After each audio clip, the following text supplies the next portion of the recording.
Northern Italy is known for many things, with its fashion in Milano and the serene lakes in the shadow of the Alps, and of course, the all-important racing scene. Just outside the mesmerizing city of Milano lies the Franciacorta circuit, and it's regarded as one of the favorites in modern karting history. The track officially opened in 2021, and it plays host to round 3 of the Champions of the Future Academy program. The event record was set by Luna Flusha in time qualifying on Saturday with a 48.140, the fastest time we've seen in the OKN category around the circuit. The track itself, 1,300 meters, it's 160 meters down the start-finish straight, 180 down the back straight in towards turn 14.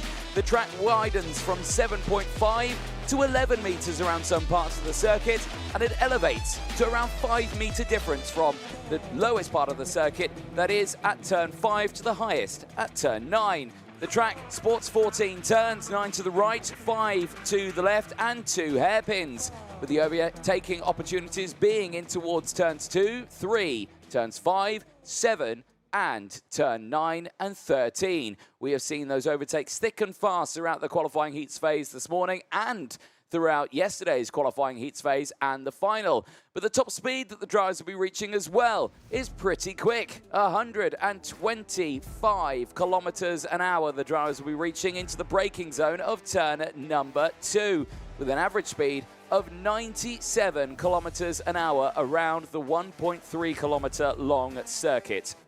It is going to make it a super challenge for the drivers going into these finals, and we are moments away from getting the first final started as the juniors will make their way down onto the track. It's been a busy one for every single driver this weekend, but up until now, we just don't know who could take that top spot. It's been an interesting championship so far, but the first final is coming up very soon, and it's time for the OKN Junior Final.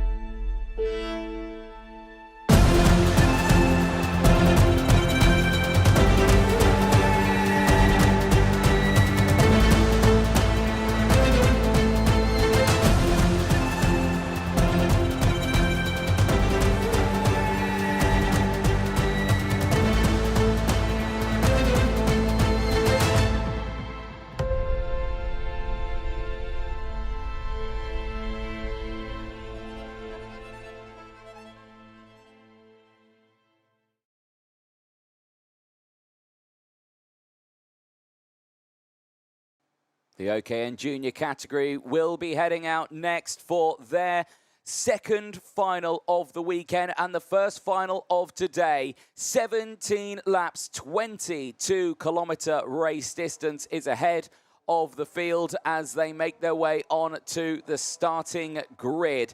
Like we were saying, so much has happened over the course of this weekend, but the class itself in a little bit more depth. Drivers aged 12 to 14 years old, entries, 36 of them, 22 nationalities joining us from around the world. Absolutely fantastic to see, as of course this is the last time we see these drivers race in Europe before we head to the Middle East. The chassis themselves, the Kart Republic KR2 chassis powered by the IAMI 125cc two-stroke, 27 brake horsepower, revs up to 15,000, and minimum weight 140 kilograms. It's essentially the same engine that the seniors would use, but slightly restricted. The tires, the Vega XH4s, the harder of the two compounds being used this weekend between the juniors and the seniors. And of course, tire allocation is just the one dry set for the entire day. They had a set yesterday. They get one set for today, which they've used in time qualifying, the 2 qualifying heats, and now this final. They were allocated wet sets, but with the track temperature being 33 degrees on both days, they've definitely not needed to use them. A look at the championship then at the end of the qualifying heats phase. At the end of today, it's James Anagnosianis who still maintains his championship lead ahead of now William Marshall. Casper Reipold in third ahead of Toby Gale. Connor Clancy now fifth ahead of Ella Häkkinen, still sitting there in P6 in the championship standing. So it's still Anagnosis to lose in this one, but he's got a commanding points lead now of around 57 points. As, of course, we have the Middle East rounds coming up very soon in the season. That'll be the last 3 rounds when we head to Dubai.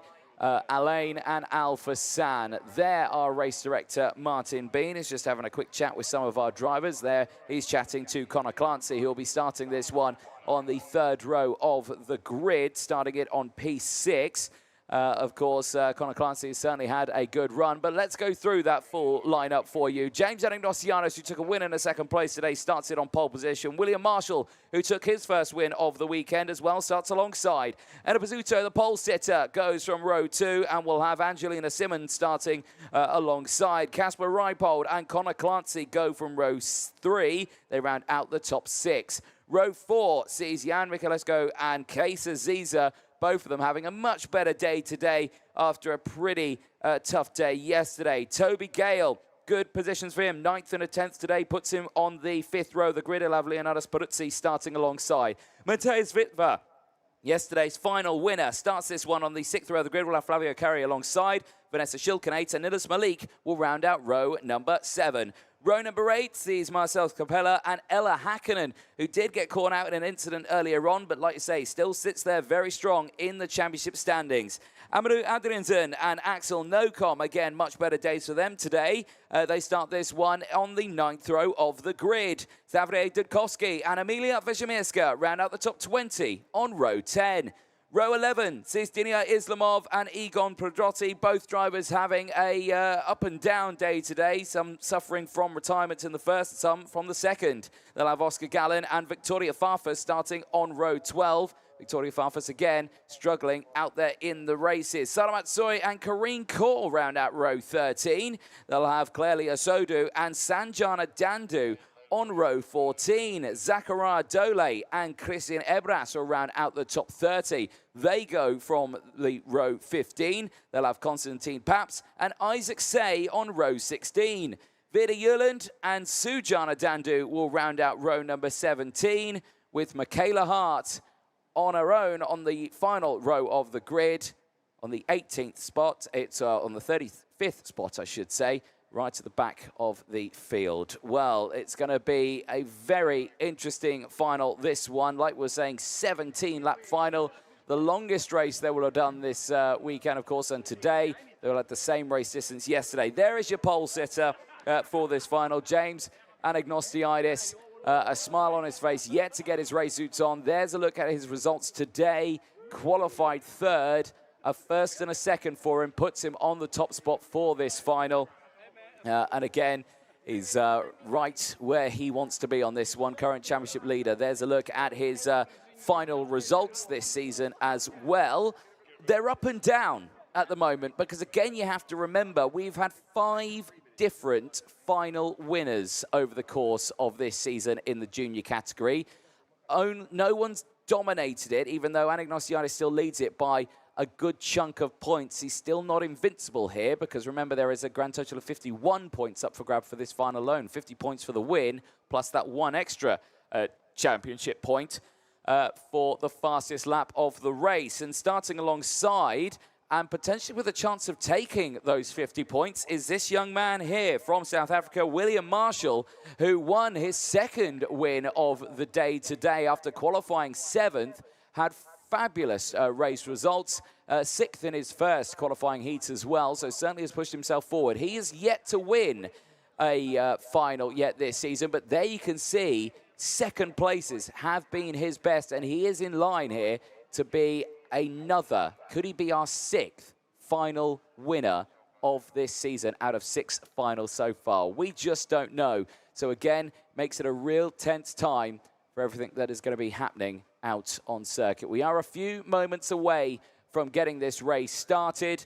Lots has happened over the course of the day. There is Patricia, one of our chief scrutineers, part of the technical area, showing us the 5 minutes to go board and clear smiles on a lot of faces down there on the grid, getting ready for this one, of course. Certainly been a tense time for many of these drivers. It's been a long weekend for them as well, as the Franciacorta circuit is not only a karting track as well, it's a massive motorsport facility. You can see the Porsche Experience Center over there, and you can see some Porsches dancing around their test track there as well. So absolutely fantastic to see, and I've got to say, it is a perfect day for it. And it's been a near perfect day here for Enea Pizzuto. What a qualifying, P1 in qualifying today. Had to step back a little bit in the qualifying heat, second in the P6, but not the end of the world. The nerves were there for Enea Pizzuto going into the qualifying heats phase, but again, now showing that those nerves were not needed, was confident and was looking strong in those qualifying heats. There's a look at the final results for Enea Pizzuto, and you can see his best result was here yesterday, P9 in the final here, 9th place for him. And then it was 11th and 15th at Cremona, 26th and 27th at Valencia, so not the best round for Enea Pizzuto, but certainly going into today, could even better that result after starting this one on the second row of the grid, right behind James Anagnostiidis, so has effectively the second best starting position out there. Angelina Simmons, well, what can we say? Great racing today, P4 and a P5 after qualifying P5. The young driver from Spain certainly delivering here in northern Italy, and will be very crucial to see how she gets on in this final.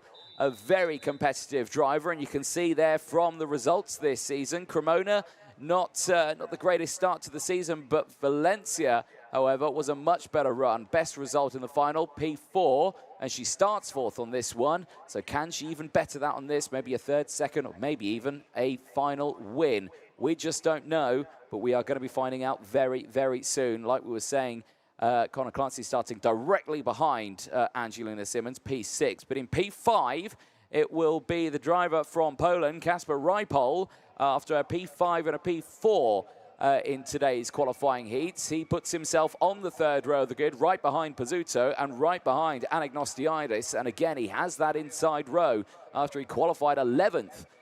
Today. He has certainly delivered in his performance, and it will be vital to see how he does in this one. And again, his championship has been a good one. Like you're saying, he won the first final in Cremona. He was one of 5 different final winners, as well as P4s. Valencia, though, struggled a little bit, but again, he could come away. Could he be another one of our drivers to get his first double win of the season? We just don't know. It's so close in the junior category at the halfway point of the season, and we are just moments away from getting this final started, as like we were saying, the temperature soaring now, still at 33 degrees out there. It is very, very hot for the drivers. There is Conor Clancy starting alongside Kasper Rypol.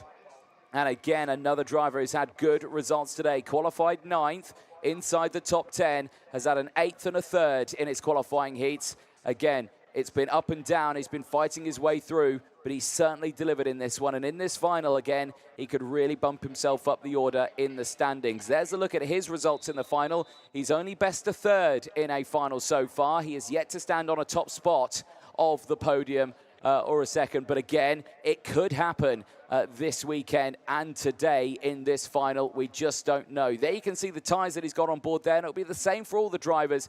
Used hard compound slick tyres from Vega. These are the same tyres they will have used first thing this morning in time qualifying. The same tyres they'll have deployed in the qualifying heats, and they're the tyres that they have used now in this final. We go live on board with Kasper Rypol, who starts this one on the third row of the grid. Again, probably the third best starting position on the grid here, because you've got the inside row going in towards turn at number 1. And again, a confirmation there of his results there, 5th and a 4th in the qualifying heats earlier on for Kasper Rypol. But again, we'll keep an eye on this one as we are moments away. The whistle blows and the engines get fired up. Hopefully everyone gets going as we do for this. And no, not everyone does get going. Enea Pizzuto, it fails to start, but now I think it does start. So, well, that's good to see. And the last drivers at the back as well. Let's quickly run through the starting lineup once more. Anagnostianis and Marshall on row 1 from Enea Pizzuto and Angelina Simmons. Casper Reipold and Connor Clancy go from Jan Michalesco and Case Aziza. Toby Gale and Linus Peruzzi go from row 5. They'll have Matis Matvia and Flavio Cadia on row 6. Vanessa Shilkanate and Nilis Malik from Marcel Capella and Ella Hakkinen. Amadou Adrianson from Axel Nocom from Savre Tudkowski and Emilia Vishamierska. Then it's Dania Islamov from Egon Prodotti, from Oscar Gallin and Victoria Farfus. Sara Matsoy from Karine Kaur and Clelia Sodu. Sanjana Dandu and Zachariah Dole with Christian Ebras alongside on row 15. Then it's Constantine Paps and Isaac Say with Vida Yuland and Sujana Dandu with Michaela Hart rounding out the 35 kart field. And great to see. We have got such a busy group of juniors here. There, a look at race control. Head of race control, Joanna Falcao, joined by Sara Blanco, keeping an eye on all of the racers out there. 34 cameras at their disposal, plus 20 circuit cameras from the actual track itself. And they're in constant communication with our race director, Martin Bean, and of course, Pasquale Lupoli, who's out there as the clerk of the course. Mechanics return to their mechanic stand to help guide their drivers through this 17-lap final. And right now, like I say, with the points so close here, Marshall only 50 points behind.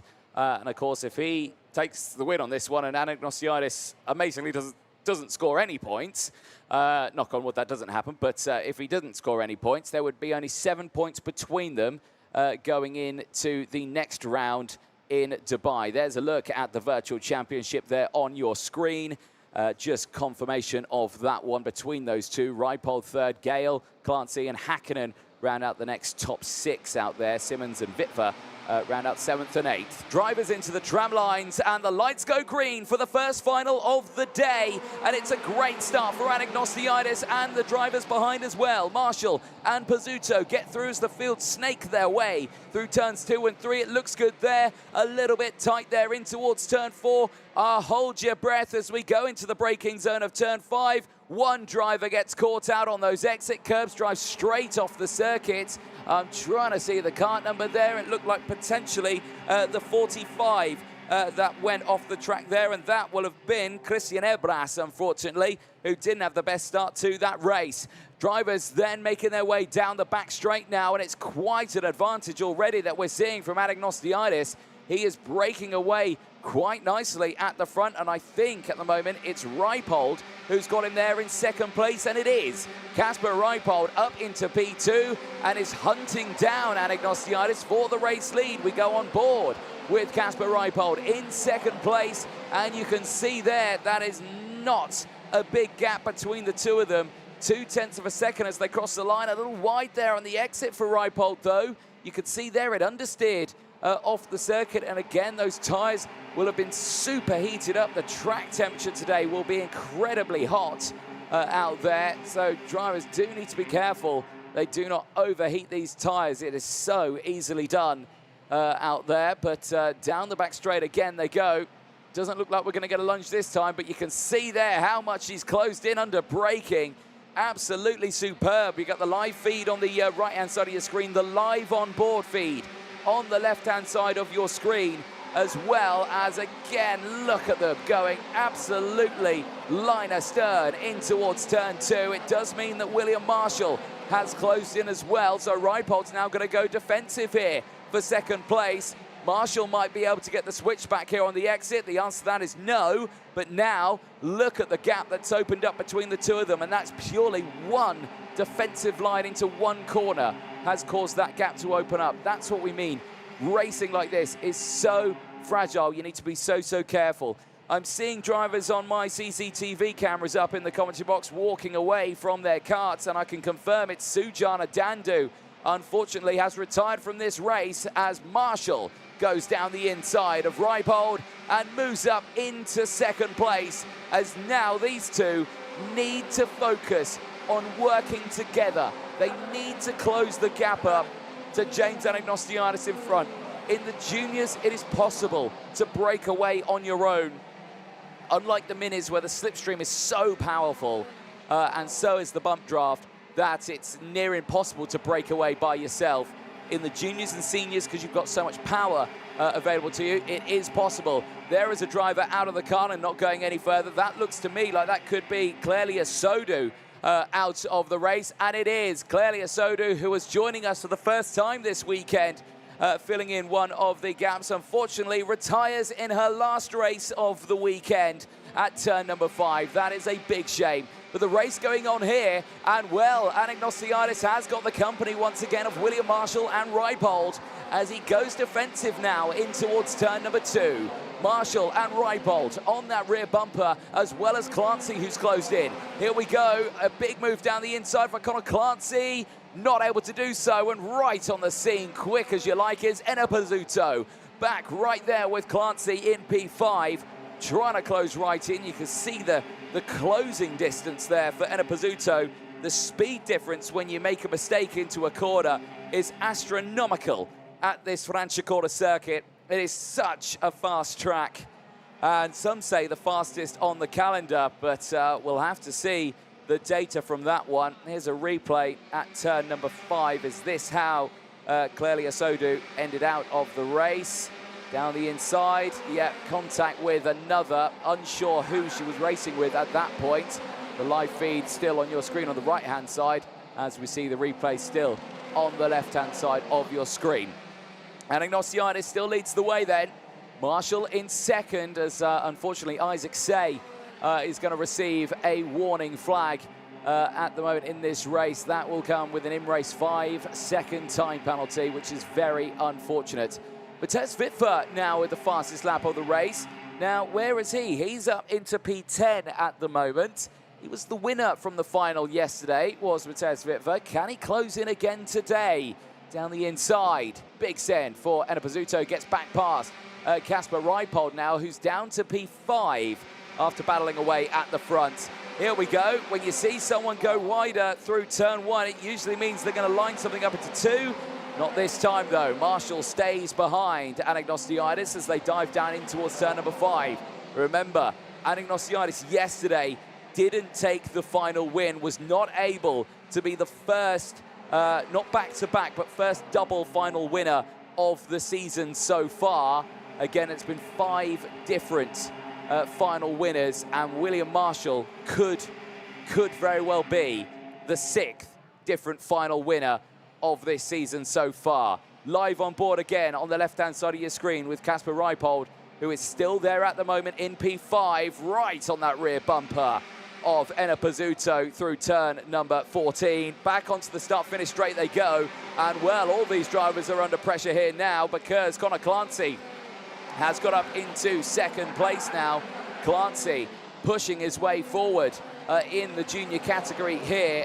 And looking at the results here, Connor Clancy is another driver who's yet to win a final this season. So again, he could also be the 6th different final winner of the season so far. We just don't know. That shows how competitive the junior category is in 2024. But Anagnostiadis at the moment is controlling it. But right now, Connor Clancy wants to take control of it as he dives down the inside. They go wheel to wheel for the race lead, but it's Clancy who now leads the way over the start-finish line on lap number 9. And now it's Pizzuto back into 3rd place as Anagnostiadis, just like yesterday in the final, started to drop backwards. Remember, Anagnostiadis, I believe, finished P6 yesterday in his final. After he was leading for the first part of it, was looking strong, and then slowly, ever so slowly, started to drop back. Pizzuto looked to the inside there, was not able to get down the inside, stays behind, but Clancy now could have an opportunity here to break away. If Anagnostiadis' pace isn't as quick as he'd like, but it's quick here though, not close enough for the lunge. Stays behind, and the top 5 still stay line astern. Case Aziza is in 6th place, all on his own, just in the background there. If this group of 5 really kicks off, he'll be next in line to join these top 5. Peruzzi is there in 7th place. Witwer is now up into 8th place, and again, still could be in a chance of closing up to this group here. And, well, there you go. Setting the fastest lap of the race is closing in on Peruzzi and Case Aziza. Race control there with a message. Number 15 under investigation for the start, so we'll keep an eye on that one. The number 15 is a little further down in the order at the moment, but again, it's very easily done in the category. Nilis Malik, the driver, under investigation as it's kicking off here once again. Well, look at this. Clancy's broken away now as Enna Pizzuto gets back up into 2nd place now. Anagnosiadis is on the back foot as straight down the inside comes William Marshall. Marshall again is looking to get back up to the front here. He was one of the favourites. Post 3 and post 8 will be a report for 15-1-5 again.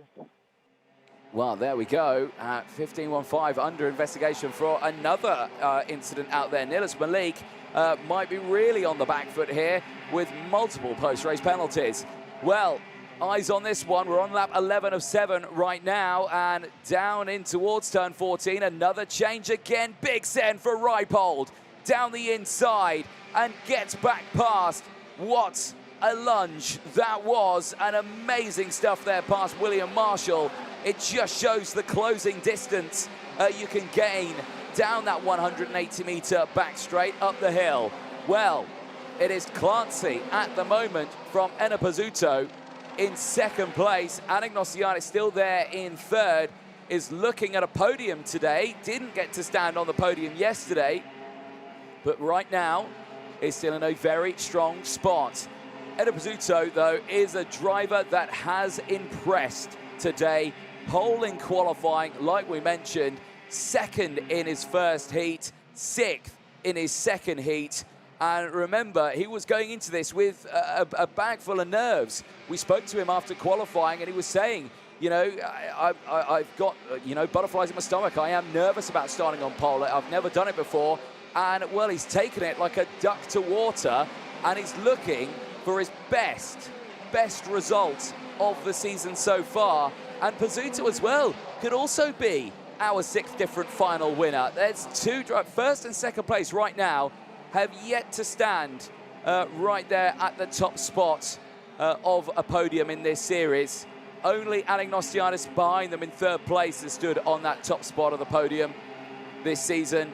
But right now, he is on the back foot here, and he has not got the pace. He has used those tyres over the course of the morning in qualifying and the qualifying heats, and he just hasn't got the traction left to put those tyres to work right now. Clancy, Pizzuto, Anagnosiadis are your top 3. Marshall, Reipold, Aziza, the top 6. Let's have a look a little further down while we keep an eye on the top 3 runners here. The biggest mover out there at the moment is Isaac Say, who's in 22nd place, who's up 10 positions. But remember, Isaac Say has got a warning flag, so unfortunately he will drop down positions, because again, that comes with a 5-second time penalty. The other biggest mover out there is Victoria Farfus, the Brazilian for the Discover Your Drive, as off the track goes the number 33 of Zachariah Dole.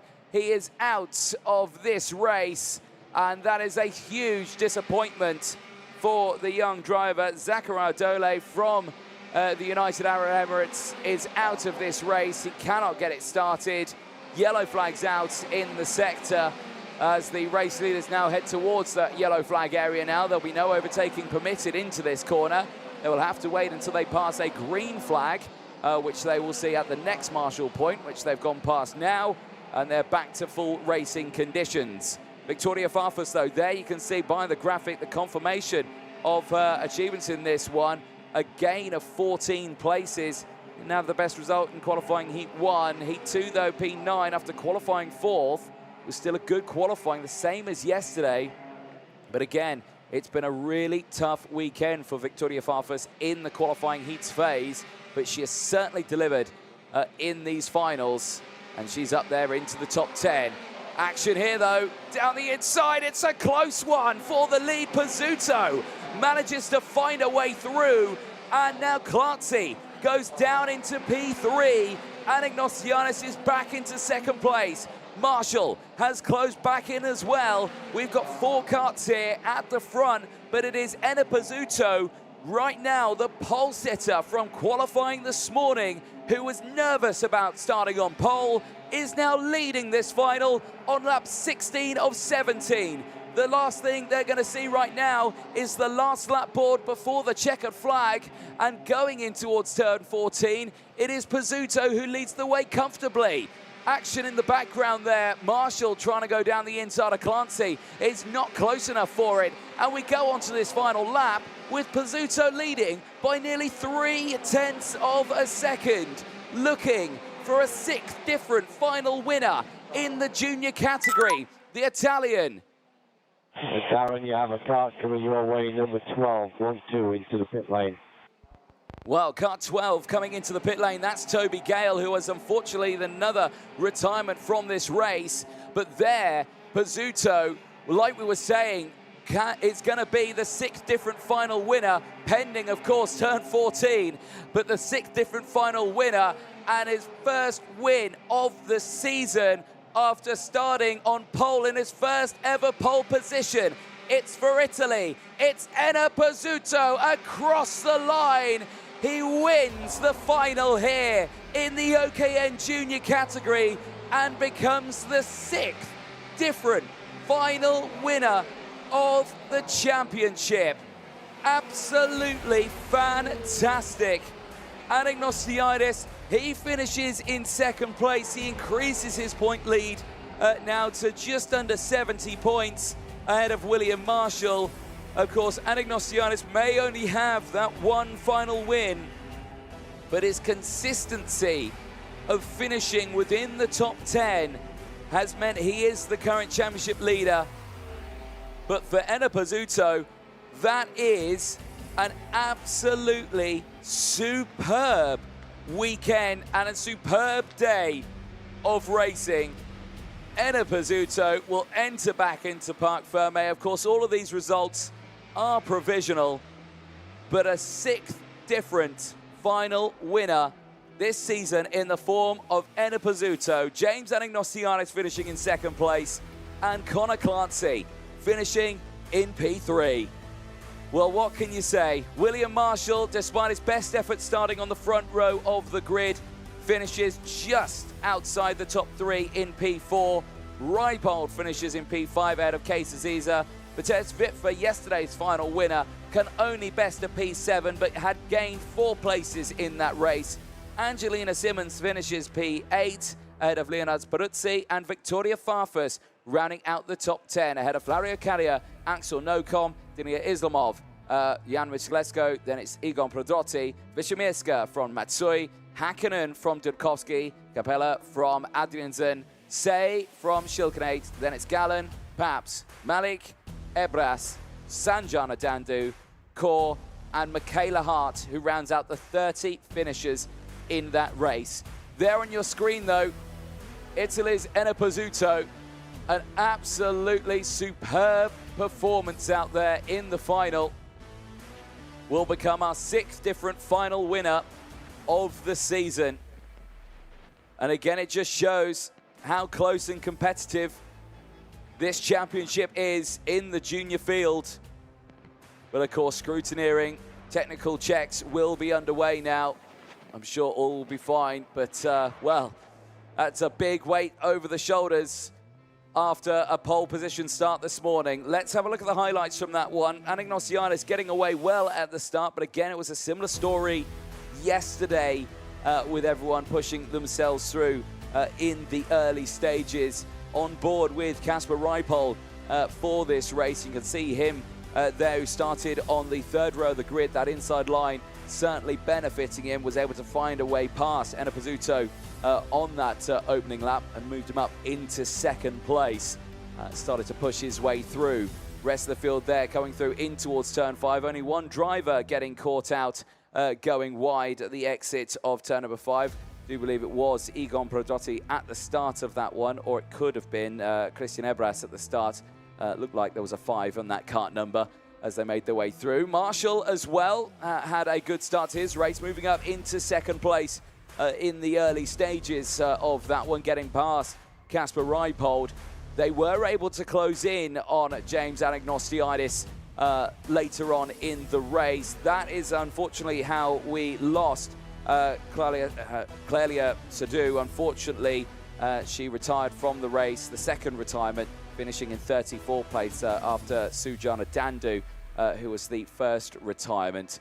Race going on, and again, Reipold was in the wars in that one, had to deal with the likes of Connor Clancy sending it down the inside as well, and was part of this lead group here. And you can see there another look from the outside angle, and you can see there how the drivers behind were all starting to close in. Enna Pizzuto, who was right at the back of this one, we thought at this point was going to be fading back into the clutches of everyone behind, but no, really started to dig deep at this point. Pizzuto sending it down the inside through turn 14. Then the battle at the front helped him out a little bit more as well. Marshall going to the outside there of Anagnostiidis. That allowed Connor Clancy to close back in. That little bit of a bump on the exit of turn 14 just pushed along Pizzuto enough to close in to Marshall. Again, the switchovers here brought everyone back into play. Anagnostiidis and Clancy switching places. Clancy again back to the inside, but would outbrake himself. And again, Anagnostiidis would go wheel to wheel, but that would secure it for the next few laps for Connor Clancy. Once again, the same move just behind. Pizzuto getting past, moving past Marshall and up into third place. And you can see here then going on the attack on James Anagnostiidis and moving up into second place in the dying stages of the race. And then when we saw this, we thought, right, was Connor Clancy clear and dry? At the beginning of this one, we thought, could he just get away from the rest of the field here as the battle behind still raged on? Reipold closing in, getting past Marshall. They would change positions constantly throughout the last few laps of the race. That was Zachariah Dole, unfortunately, retiring from the race. Possibly contact with Toby Gale. Unsure, of course, that could be absolutely false. But he did retire as well on that same lap after coming into the pit lane. This move here from Enna Pizzuto, absolutely superb down the inside at turn number 2. Just found the gap, and there was a little bit of rubbing between the wheels, a little bit of unsettlement, but again, a fast, fierce overtake, which then meant that Enna Pizzuto would be the 6th different final winner in the junior category. Well, there's 2 more finals left to go, and now Mini 60 is coming up next.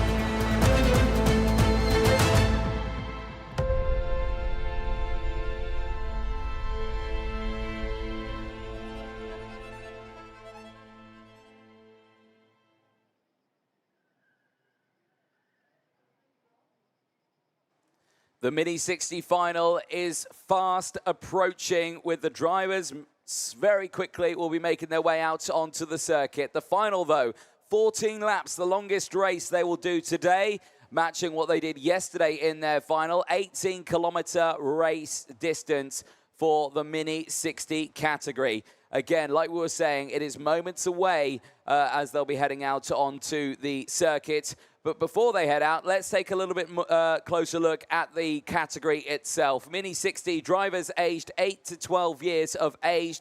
34 entries into this weekend. 13 different nationalities being represented from all the way from Australia to the Middle East, South Africa to America, and all over Europe as well. The chassis, the Paralin Opportunity chassis, and powered by the TM Mini 360cc engine, 12 brake horsepower, but again, revs very high to 14,000 RPM. The minimum weight, though, 110 kilograms. That is kart and driver. Any gram underneath that when they go over the weighbridge at the end of the final, and it is no bueno, and they'll be out of the results from that final. The tyres that they're using this weekend, again, it's the one set that gets deployed over the course of the full day of racing, and they'll be using the Vega M1 tyres for the minis. And we heard in time qualifying by our pole sitter, Alessandro Tuchot, only one lap that went out in the time qualifying. And of course, we spoke to him afterwards, and he said, why just the one tyre? Well, he said that, well, they run out so quickly. The championship standings, though, at the end of the qualifying heats phase today, Bruno Priam and Priya Bruno, on that top spot, 345 championship points.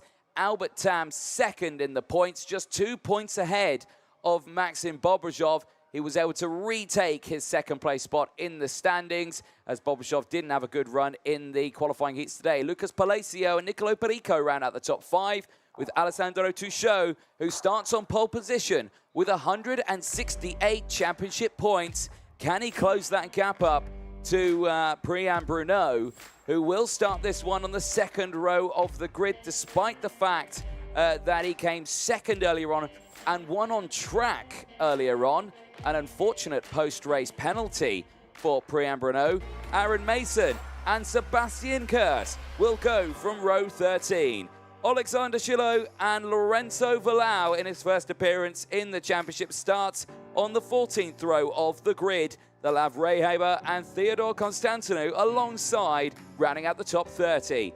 Oscar Hennick and Lena Salamanca round out row 16, with Jan Gazielik and Blажej Kostreva hopefully out on the grid at the back of the field, but Blажej Kostreva has not taken part in a handful of the races so far today.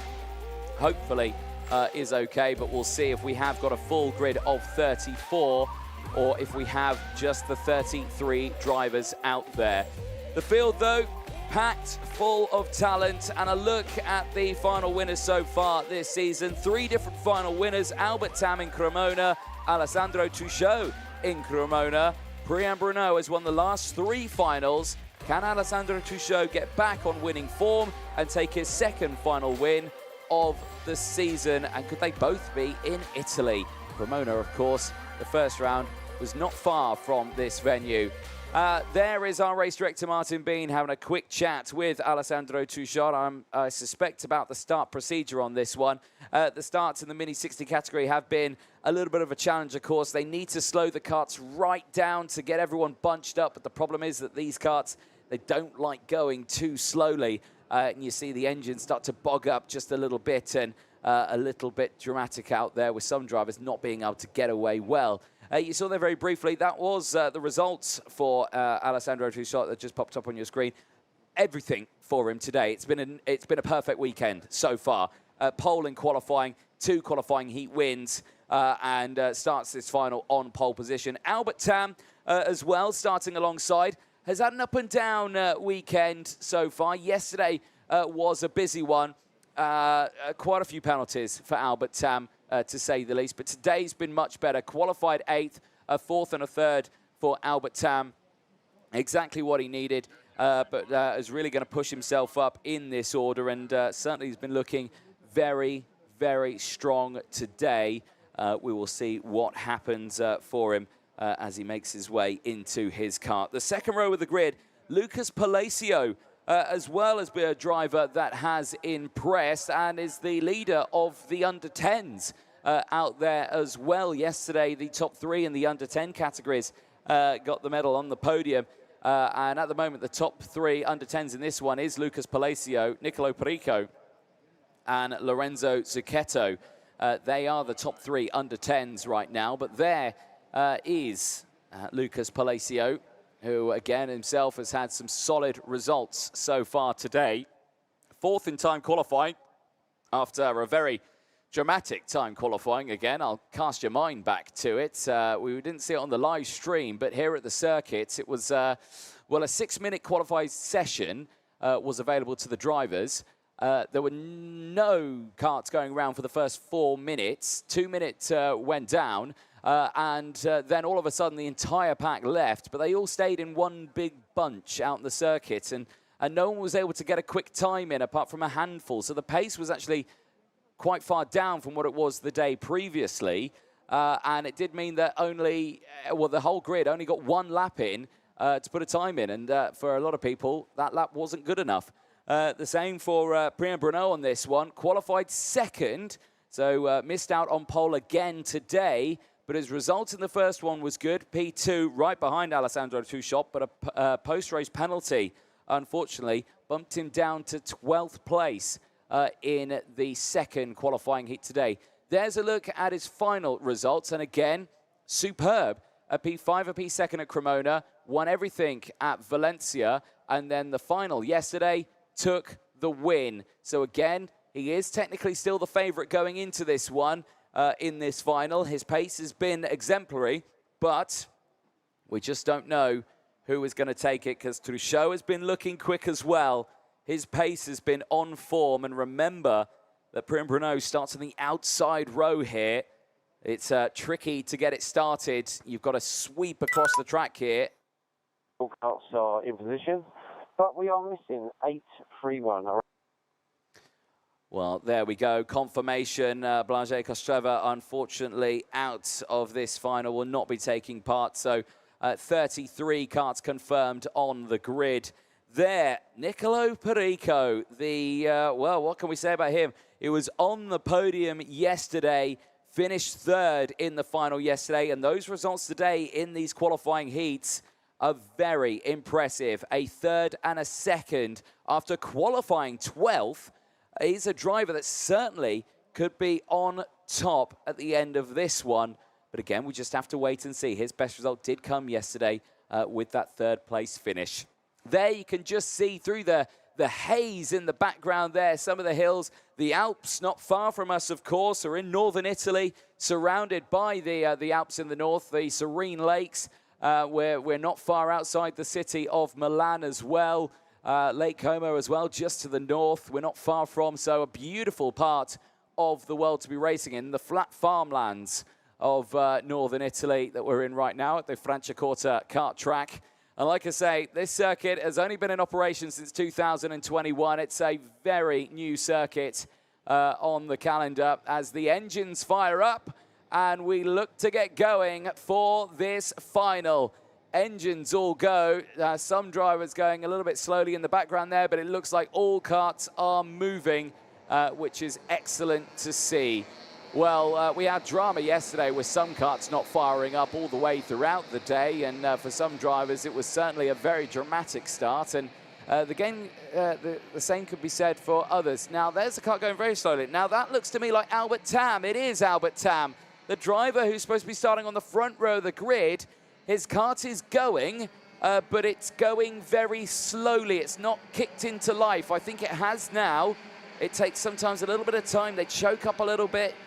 You see some people, they try to rev it up a little bit. They start it up, they lift the back up, they try to really clear it out a little bit. They do very quickly choke up and bog up a little bit in the carburetor. So drivers do have a bit of a job on their hands to make sure that these karts stay in proper functioning order. These starts are very tricky for the Mini 60 category. Drivers end their out lap, essentially. They start now their formation lap.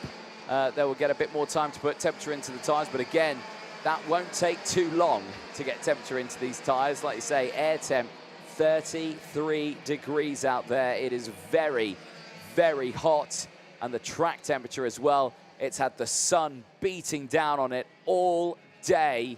It is super, super hot out there. You certainly wouldn't be able to walk on that track in bare feet. You definitely need flip-flops at the minimum on there. Right, the field is starting to get slowed down and bunched up now as they make their way in towards turn 11 and 12. You can see that we're a little bit out of formation here, but again, when they get to the red line that's halfway down the straight in between 13 and 14, that is when they need to be side by side, ready to go racing. And right now, well, there's Albert Tam just now squeaking into place, just in the nick of time there, gets in front, because now as the camera pans round to the right, there's the red line. From there, no overtaking is permitted. And if you are caught doing so, it is a hefty fine and penalty that comes your way. Not a fine, but just the penalty that comes your way for the drivers. Well, into that final corner. This is looking like the best start we've seen so far this weekend for the Mini 60. Great to see. They've got this one nailed in the bag right now as the drivers make their way round the final corner. Are we going first time? The answer is yes. We are racing, and it's a great start from Truchot at the inside line. Tam sweeps to the outside there. He gets to the inside line, but he's down to P5 now as everyone gets through. Brian Bruneau's there in 4th place. He's managed to get a pretty decent start from starting P4. Usually, drivers end up down P5, P6, starting on the outside there. But Brian Bruneau's start there, absolutely superb as he slots in behind. Now it is Truchot who leads the way. It looks like Palacio is there in 2nd place, and the 840 of Perico there in 3rd, with Brian Bruneau in 4th. Albert Tam from the front row of the grid has dropped to P5. So that's what we were talking about with the outside row. There, going very slowly, is Giovanni Dazzani Jr. Unfortunately, the driver of the 848 is going very slowly, as round the outside there, we were 3 wide on the exit, as Nicolo Perico now goes down into P5. Look at this at the front here. That is an absolutely fantastic gap. Truchot, look at the advantage he's got right now. He's clear by half a second. I suspect we may have seen an attempted overtake from Nicolo Perico there that unfortunately resulted in him going backwards and round. And out of the race is Werner Guth, and I think that was involved with Juan Garciaste as well. Both of them were around the same part of the circuit, but that is absolute drama for the pole sitter yesterday in qualifying. Backwards goes Werner Guth, and out of this race, confirmation it was Juan Garciaste, and I think he got involved with Antonio Ianni as well, who unfortunately I think he went off the circuit because he's tumbled down the order as well to P28. So drama in these opening stages. What happened there between these two? Let's see. Just some drivers to the inside there, a little Constantina effect, and yep, just a little love tap from behind and round. They would go, and that is very unfortunate. And you can see there, yeah, Antonio Ianni just looking over his shoulder. He was the kart that went up over the back of the 854 there, as well as Lorenzo Villau also was involved there. But certainly a very dramatic start for them, and a handful of drivers out of this race. Back here at the front, though, and that lead gap for Alessandro Truchot has disappeared now as, oh, there's more drama here. More karts off the circuit, and that looks like it's Sebastian Kurz and Jan Gardzielik off the track. There's the 822. That's Sebastian Kurz who gets back onto the circuit, but I could see a marshal there going to pick up some debris, and that was possibly no, it's an exhaust. It's, a smart decision there to not pick that up with your hand. That will be incredibly hot there.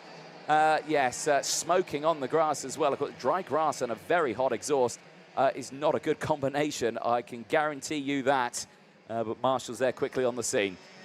Eyes on this one, Truchot, Tam and Brian Bruneau are 1-2-3 right now. And for Albert Tam, he's managed to recover back to 2nd on the grid. But he has got that close pressure right now. Watch the slipstream, watch the toe here from the 2 behind as they close in. And there you can see, immediately wasting no time, Albert Tam will go to the inside. Bruno will follow, and Truchot goes down into P3. Well, Perico now has the chance of closing in. The top 3 now are going to change positions again. Brian Bruneau wants to lead this one. Remember, he won the final yesterday. He's looking to see if he can take another win today. Can he increase that championship lead? Because at the moment, well, he's increased it to 80 points. 389 for him, Albert Tam 309. But again, he's just taken the lead now, so it might change once more. But let's see what happens when they break the next beam and go over the start-finish line there. Confirmation of the virtual championship points on your screen. Bobajov very much there in third place. Where is Bobrojov at the moment? He is on a good charge here right now. He's up 4 places into P11, so certainly having a strong race. The same could be said for Mark Martin Lormetz, the driver from Estonia, is up 10 places and into P8 and is actually just in the battle behind this one on your screens. But eyes will stay focused on these top 4 drivers at the front here because, well, a blink of an eye and everything can change in Mini 60. Truchot with the fastest lap of the race. He's having a good one here, and so is Luca Muzzolon as well. 4 places gained. Started in P9, is currently P5, and is just behind this battle. He is joint with Luca Sacchetto as well. Lorenzo Sacchetto, I should say, who is just behind. They are ready to pick up any pieces that may come from these drivers scrapping away here, as Renault and Truchot have broken away a little bit from Tam. Tam has closed in, though, under braking. So again, Tam needs to be careful here right now. He's hoping that Perico can close in a little bit here and push him back up with these top 2, but he's slowly losing touch with them, but he's trying his level best there. And yeah, on the exit of 2 and 3, his pace there really showing, and is able to close that gap up there. A brief off-track excursion for, I believe, the 8:24. Which would be Lucas Palacio, and I think it is Palacio. Yeah, he's down to 7th place, so yeah, he's down 1.8 seconds from the rest of the field, and yeah, you can see him behind the 2 just there on your screen, so maybe not having the best run in this race at the moment, especially after starting P3. He's down a fair few, but we have seen drivers come back, and like you say, Enea Pizzuto in that junior final earlier on was a prime example of that. Dropped down to P5, but recovered to go for the race win. We could see the same here in Mini 60, but we'll have to wait and see. We're on lap 8 of 14 right now. We're at half race distance. We're over half race distance, I should say. And Bruno still leads the way here. Truchot from Tam, Perico there in P4, just off the back of these leading trio. Muzzolon in 5th place, Sacchetto from Palacio, Lormetz in 8th place ahead of Felagoni, Bobrojov in the top 10 now ahead of Capella. Henry King in his first appearance in mainland Europe has raced consistently over in the United Kingdom, now steps over into Franciacorta. So the first time he's raced here, and certainly he is doing a superb job right now. Currently in 12th place, making his way through the field. Sophie Gough is there in 13th. She's had a brilliant weekend so far in this one. Great results, great qualifying. P10 in qualifying for Sophie Gough as well. One of the F1 Academy Discover Your Drive pilots, who has certainly pushed strong over the course of this weekend and season, of course, as well, as Mark Martin Lormetz sets the fastest lap of the race, now up into P7, is not far off the back of this here, and we've still got a ways to go in this. Truchot again, tucking in. You can see how much he's going to close in here. He's got the momentum. He's just not hit it at the right time. He's right on that rear bumper still, not able to utilize that power and get past. Albert Tam, still in 3rd place, is yet to attack on these top 2, and I suspect we're going to see this for the remainder of the race until we get into the last couple of laps. We see it a lot in the cadet classes because, again, they want to open up the gap. They want to open up the battle buffer.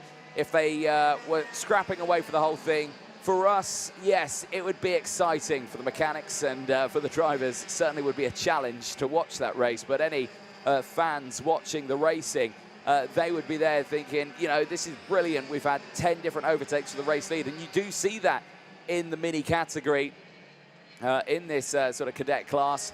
But right now in a final, for some reason, their age range goes from the youngest drivers to the most mature drivers when they think long distance. They think, right, this is a long race. We need to work together. We need to open up a sizable gap between ourselves and the drivers behind. And that's exactly what we're seeing here with these top three. Perico has dropped into the clutches of Luca Muzzolon as well. So the fourth place battle is on. 3 cuts in that one, and that is the battle on your screen just there. Perico now leading that one after he's dropped to the back of the tree up ahead. Muzzolon and Zucchetto in tow.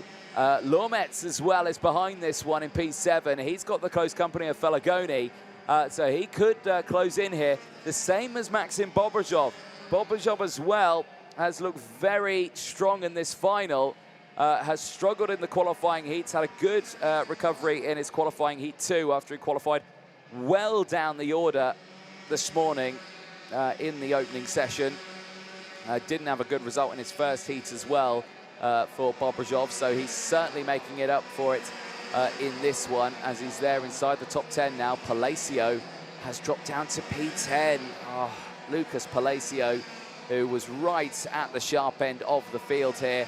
Unfortunately, his pace has just not been there in this final. He's still in the top 10, but like I say, he is looking like he could finish just inside the top 10, but he's having a very tough race right now. These top three still yet to change. They are increasing their advantage on the drivers behind. The gap is up to around 2 seconds right now. First incident post 6, H32, report contact on 848.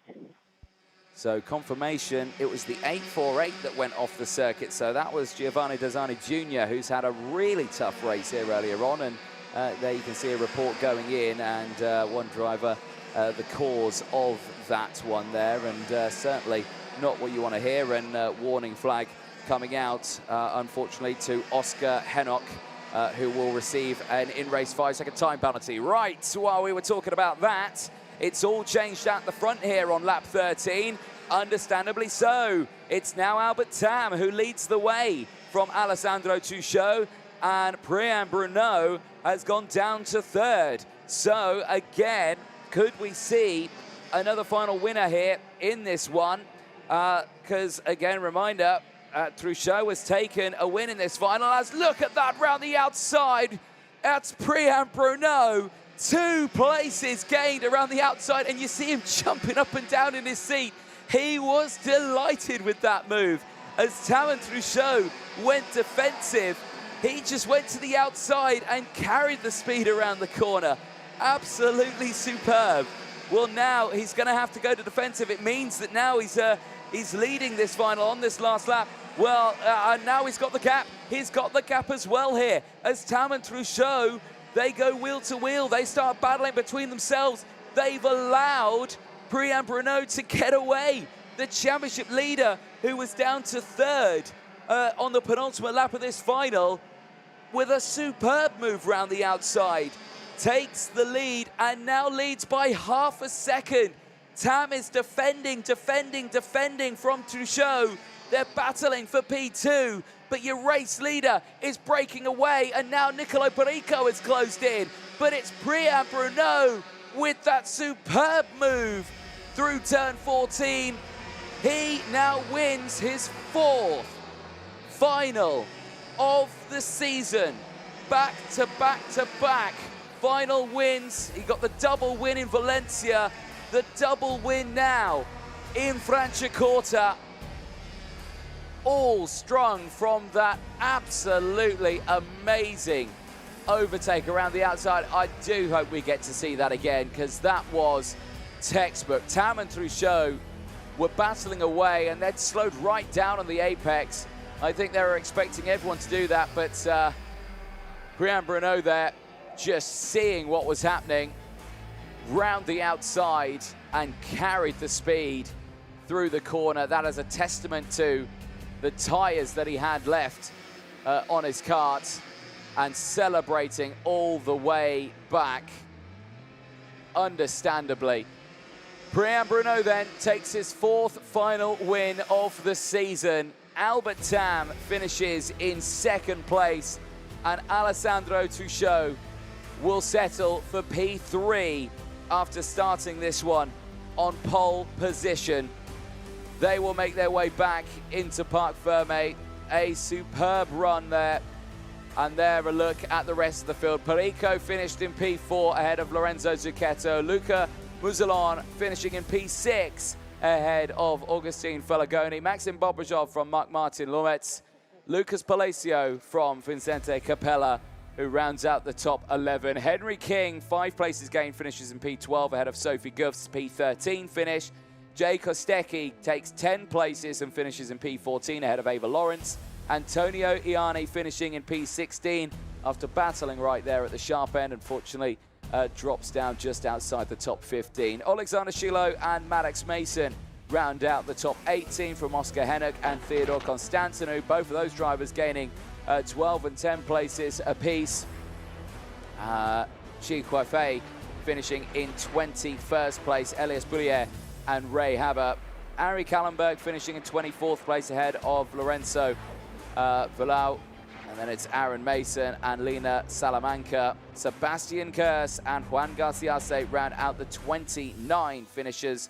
The retirements: Achilles Peruzzi, Jan Gazielik, Werner Guth, Giovanni Desani Jr., and of course the non-starter of Blaže Kostreva. Well, let's have a look at the highlights from that one. You saw right there at the beginning, Albert Tam nearly not even making it to his starting spot of P2. He had engine troubles at the start of that one. It just wouldn't get going off the start-finish line. He would drop down to P5 in the opening stages. The opening laps there, certainly very tense for the entire field. Some drivers not getting the best starts in the race. Giovanni Desani Jr. was the first retirement of the race, but that would have been later on. No retirements on the opening lap, which was good to see from the field. But eyes fixated, that was Giovanni Desani Jr. Going off the circuit. Unfortunately, the Italian driver picking up a bit too much damage and the engine just conking out, and I can imagine it's going to have overheated there with all that grass going up into the engine block, and certainly not gone well at all. Right, in the early stages there, though, you had your man starting on the second row of the grid, Lucas Palacio, who was looking very strong at the start of this one. Unfortunately for him, he would drop down to P10 at the end of the race. This is how we lost a couple more drivers, unfortunately. Werner Guth and Jan Gazielik, Achilles Peruzzi, I think, were also retirements, but Werner Guth here was the biggest loser. Got involved with Juan Garciase, who was able to get restarted, but like I say, finished P29, 18 places down from his original starting spot. There was Priam Bruno getting down the inside of Lucas Palacio, moving himself up, and like you say, Palacio lost 1, lost 2, lost 3, lost 4, and kept going backwards. There was the other retirements, the exhauster coming off the kart there. I believe one, Jan Gazielik, the other, and Achilles Peruzzi, the other. There was Sebastian Kurz, who managed to get going again, but yes, I think smart thinking there from the marshal out on circuit. Let's not pick that up with our hands. Priam Bruno took the lead then on lap number 5 down the inside through turn 2. Truchot got through as well. Tam down to 3rd place. More action in the background with drivers going off the circuit. Looked like the 824 there, certainly having not a very good one. Lucas Palacio, maybe it could have been the 834 of Aaron Karenberg, unfortunately, who dropped down the order a little bit in that race, but still had a good race nonetheless.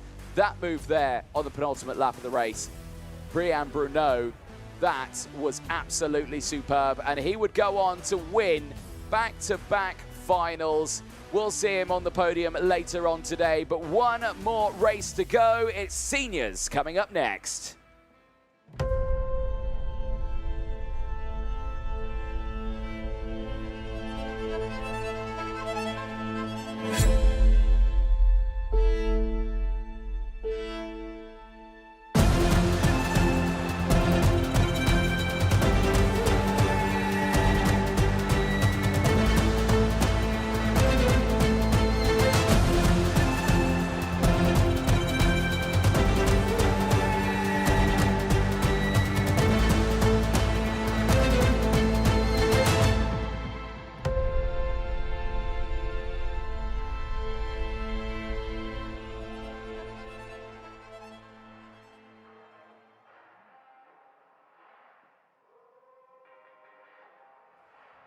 It's time for the senior category. It's the last race of the weekend and the last race of the European stage of the championship. It's OK Senior coming up next, the final 20 laps, 26-kilometer race distance, the longest race of the weekend.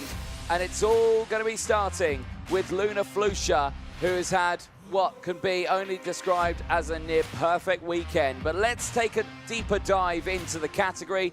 The OKN Senior, drivers aged 14 to 18 years old, entries, 34 of them, 18 different nationalities joining from around the world. And again, fantastic to see drivers from Thailand, the Middle East, Africa. We've got drivers again from Asia, from the USA, Australia, and all over Europe. A look at the category as well. Kart Republic KR2, the same chassis and the same engine used as in the juniors, but less, no restrictor on the IAME 125cc OKN engine, 35 brake horsepower, revving up to 15,000 RPM. The weight goes up as well for the seniors, 150 kilograms for kart and driver, any gram underneath that. And you're going to be in a spot of bother with the stewards afterwards. The tyres, the Vega XM4, the medium compound, the softer compound than the juniors. And in the same temperature and the faster karts certainly means looking after them is even harder. So who will be the top leading driver out there? And again, they only get the one set. They'll have used this set over the course of time qualifying this morning, the 2 qualifying heats, and of course, this final coming up. There's a look at the championship standings. Luna Flusha leads those standings comfortably right now. 372 championship points ahead of Felipe Caras with his 276. Hugo Hedon's 216, just 2 points ahead of Marcus Schilkunis. They round out the top 4. Gazi Motlaka is still 5th in the championship with 199 points ahead of Jean Caras with his 138. So it's still close there for the third pot of the championship standings. And of course for the second spot on the championship standings as well, because remember, 51 points up for grabs for a final win if you get the fastest lap as well. The grid for this one, Luna Flusha, perfect weekend so far, near pole position today, but third was the best you could do, but 2 qualifying heat wins. We'll start with Jakub Makalev alongside Sebastian Korpeng, and George Nassar will go from row 2 with Marcus Schilkunis and Felipe Caras on row 3. Schilkunis, the only other driver to win a final so far this season. Hugo Hedon and Franciszek Siedzielski round out row number 4 and the top 8. They will have Maximilian Rafalik and Bernardo Bernaldi rounding out the top 10 on row 5. Row 6 sees Pip Casabene and Wojciech Woda, who has certainly pushed himself forward this weekend. They'll have Romeo Nassar and Jean Caras just behind on row 7. Austin Gale and Gianna Pascal from South Africa in their first appearance of the championship this year start from row 8. They'll have Adam Sador and Sofia Sanfari going from row 9. Charles Lambert and Charlotte Page go from row 10 and round out the top 20. They'll have Ella Latama and the likes of Alessandro Bizzi just behind as well on row 11. Row 12 will see Gazi Motlaka, who, like we were saying, currently sits 5th in the championship standings, had a retirement earlier on after a very dramatic spin into the entrance of turn 5. We'll have Yana Kapoor from America alongside Elizaveta Kozlova and Rahim Alabai in his first appearance here as well. Starts on the 13th row. They'll have Prix Trevino and Isaac de Melweek from Australia on row 14. Peyton Westcott from the USA and Kasper Bonda from Poland round out the top 30 on row 5. They'll have Anastasia Gelisis and Charles Alexander on row 16. Truly Adams will start shotgun at the back of the field in 33rd place. Hamza Al-Fayez has unfortunately withdrawn from the weekend due to injury after a red flag incident on Saturday's racing. And again, myself and the entire paddock extend our wishes to him. There is a familiar face in a karting paddock from 2023. Alex Powell joins us here this weekend and presents the 3-minute board at the front of the grid. Alex Powell now breaking into the world of Formula racing in the Formula 4 Italian Championship. Has been very busy racing all over Europe at the moment as he improves up into his stages of Formula racing. And a driver who's wanting to step somewhat in very similar footsteps there is Luna Flusha, the pole sitter for this race, the Spaniard who has so far this weekend been the best performer. Pole and 2 qualifying heat wins and a final win yesterday. Today, 3rd in qualifying, but got the 2 qualifying heat wins and starts this one on the top spot. And she has won 4 out of the 5 finals so far this season. Can she make it 5 out of 6 in this next one? It's only Marcus Shilkunas who has been able to beat Luna Flusha this season. And Marcus Shilkunas starts this one on the 3rd row of the grid. So not too far behind, because he's also on the inside row as well. Starting alongside, though, was the pole sitter from this morning, Jacob Mikolev, who starts this one on the front row of the grid. There he is on your screen. What a day he's had. 2 second places. He's been right there matching the pace of Luna Flusha. Has just been able to find that power to get past in one of the races. But there you can see for his season, well, joining us for the first time here, Franciacorta, 3rd in the final yesterday. DNFs all the way throughout the previous races. But right here, right now, could certainly deliver in this one as he starts it on the front row of the grid. And again, we'll see what happens because this is a long, old final. Confirmation, we know that Hamza Al-Fayez is not out there, but confirmation as well, Yana Kapoor also not out on track. The driver in the 241, who would have been starting on the 12th row of the grid in 24th place, has not taken to the circuit, which is a big shame. The driver missing out on the last race of the European leg of this championship. We are not far from going in this race. Now, it was due to start at around 4 o'clock. We are 3 minutes past, but we're bang on time, really, at the moment, which is brilliant to see. The sun's still shining. The air temperature now has increased to 34 degrees as we go live on board with Bernardo Bonaldi, who starts this one 10th on the grid, on the 5th row, alongside Maximin Rafalik and behind Franciszek Siedzielski from Poland. We'll have to see what happens as the whistle blows. Fingers crossed all the engines fire up. So far, it's all good. We'll keep an eye at the back of the grid there. Does everyone get going? I think the answer to that is a very slow and tentative yes, it is. So all the drivers get going, which is absolutely fantastic to see. They will make their way around the track. They will get temperature into those XM for Vega tyres. But again, they do need to be careful. They don't want to push them too hard in these opening laps in the formation. You can overheat them very quickly if you put too much pressure into them. Like we were saying at the moment, in the championship standings, it's Flusha who leads the way, then with 372 points. A good chunk of points just behind is Felipe Callas. Hugo Heron in 3rd. Marcus Shilkunas sits 4th in the championship. Gazi Motlika 5th. Jean Callas is 6th in the championship. Wojciech Woda is 7th. Pip Casabene is 8th in the championship standings. And again, well, we talk about this one. Luna Flusha at the moment. There is everything you need to know. 4 out of the last 5 finals have been dominated by the young female Spaniard. Luna Flusha winning in Cremona, winning in Valencia in the first race, winning in the first final here as well in Franciacorta. It's only Marcus Shilkunas who won the second final in Valencia. And again, he starts this one on the 3rd row of the grid.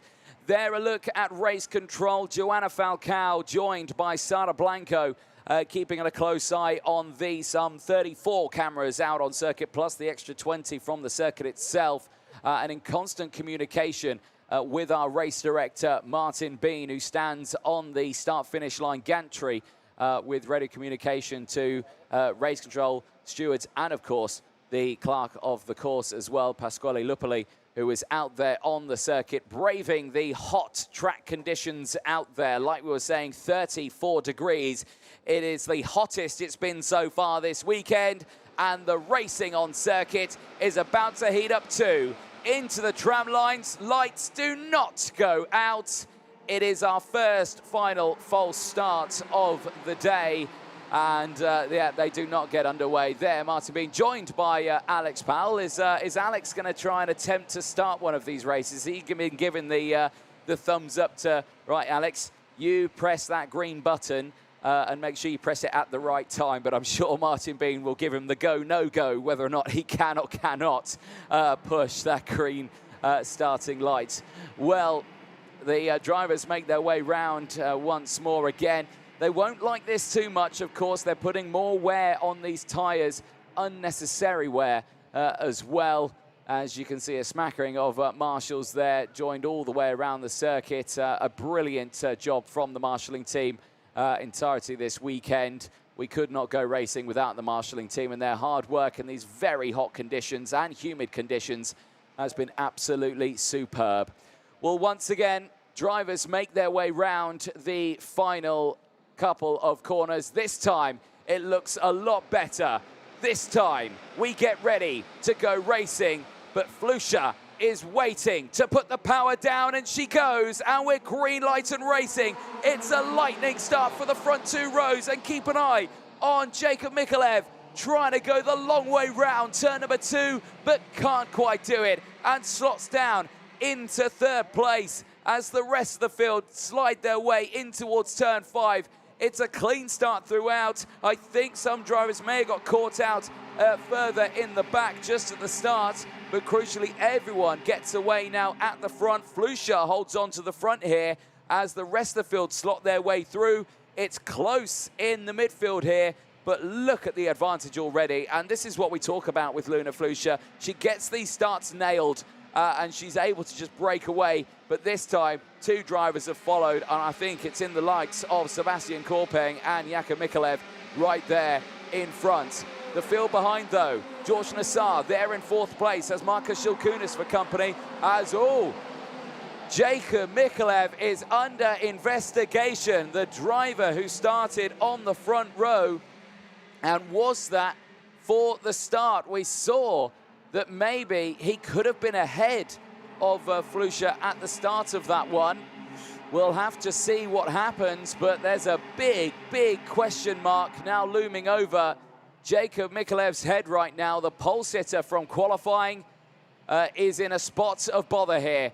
Well, Flusha leads the way. Sebastian Korpeng there still in 2nd place as we go on board with Bernardo Benaldi, who's currently down in 11th place right now, has only dropped down 1 place. He's got the close company of Pip Casabene from Australia just ahead as they go over the start-finish line. Down in towards turn 2, Casabene goes defensive, and we'll keep an eye on Benaldi, who sweeps to the outside. Drivers tumbling down the order. Ella Latimer, who's lost 10 places on that last lap, has just dropped down to 31st. Truly Adams as well, who's still up a position in this one, is down to 32nd place at the moment. May have got tangled out on circuit. Well, Jacob Mikulev has closed back in on Sebastian Korpeng. But again, that investigation flag is still out there. Nothing so far has come his way. We'll have to wait and see if we hear a radio communication at any point about that one. As very wide out of turn 14 goes Sebastian Korpeng. A mistake for the driver from Italy, and now he will have to defend, but he can't. Mikulev down the inside takes 2nd place after a very brief mistake at the exit of turn 14. He just locks a wheel on that exit curb, and backwards he would go, and Bernardo Benaldi's off the circuit. He's off the circuit in spectacular fashion at turn 5, and the Italian is out of this final in dramatic fashion, and a huge, huge disappointment for the driver who was looking so strong in the 2nd half of this weekend. Bernardo Benaldi out of this final. Flusha, however, She leads the way, and she leads by 0.6 of a second. Can Jakub Mikulev close in? You can see here they're battling away at the moment for second place. Korpeng with that mistake earlier on. That's kind of joggled his mind a little bit here. Here is what happened to Bernardo Minoldi. Now, right, what happened there? Well, now, that looked to me like maybe just a lock-up on the brakes. Now, he was battling away there, of course, with the drivers just ahead of him. He was battling away with the likes of Roman Sag, Gazimot all and around that area. And, yeah, just coming across.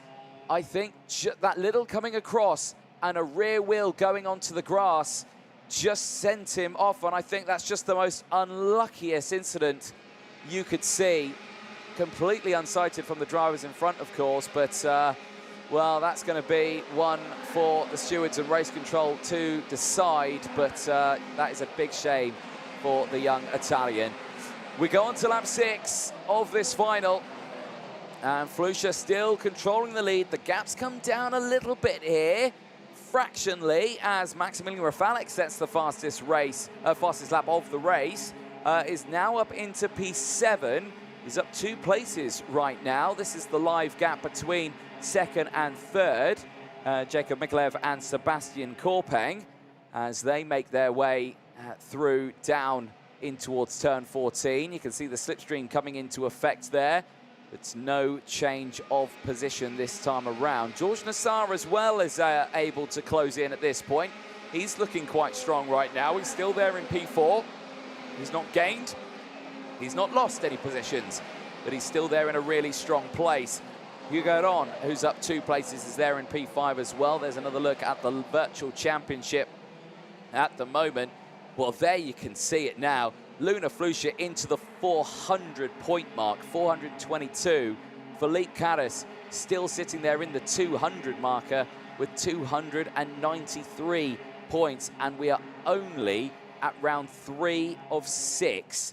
There is a long way to go in this championship, but of course, the next 3 tracks are tracks that are, well, for some drivers, very well unknown for them. The European stage here, so many drivers from Europe and, of course, from around the world have raced here many, many times, have got a lot of experience in these European tracks. But, of course, when we head to the Middle East for the second half of the season, there are tracks that some of these drivers may not have even driven on the likes of Dubai, Alain. Some drivers will have raced on Al Fassan. That was the opening round of the Champs of the Future back in 2023, at the end of 2023. Kick-started the initiative that was the Champs of the Future Academy program. And just that one race in November brought this entire championship to where it is right now, filling all 3 categories to the maximum. Everyone racing, the first 3 rounds being absolutely superb in the European phase, but of course now we head to the Middle East, it becomes a different story. Action here in the background as across the line there through goes the 2-1-3. This is a little further down in the order. Maximilian Rafalik gaining those moves and getting up into P6. Philippe Caras now down into P7. They're still kicking off in the background here as Caras again tries to fight back, is not able to do so, stays behind, and this allows Marcus Schilkunis to close back in. Schilkunis, who was there in 4th place earlier on, is now going to send it down the inside of turn 11 and 12, gets that move done and moves up, and now Philippe Caras is on the back foot here and now is under pressure from the likes of Austin Gale. Austin Gale to the outside, he's going to look for the switchback move here, and he's got it down the inside. Absolutely textbook for the driver from Thailand, who's yet to see his home country of Thailand for at least a month. He's been so busy racing around Europe.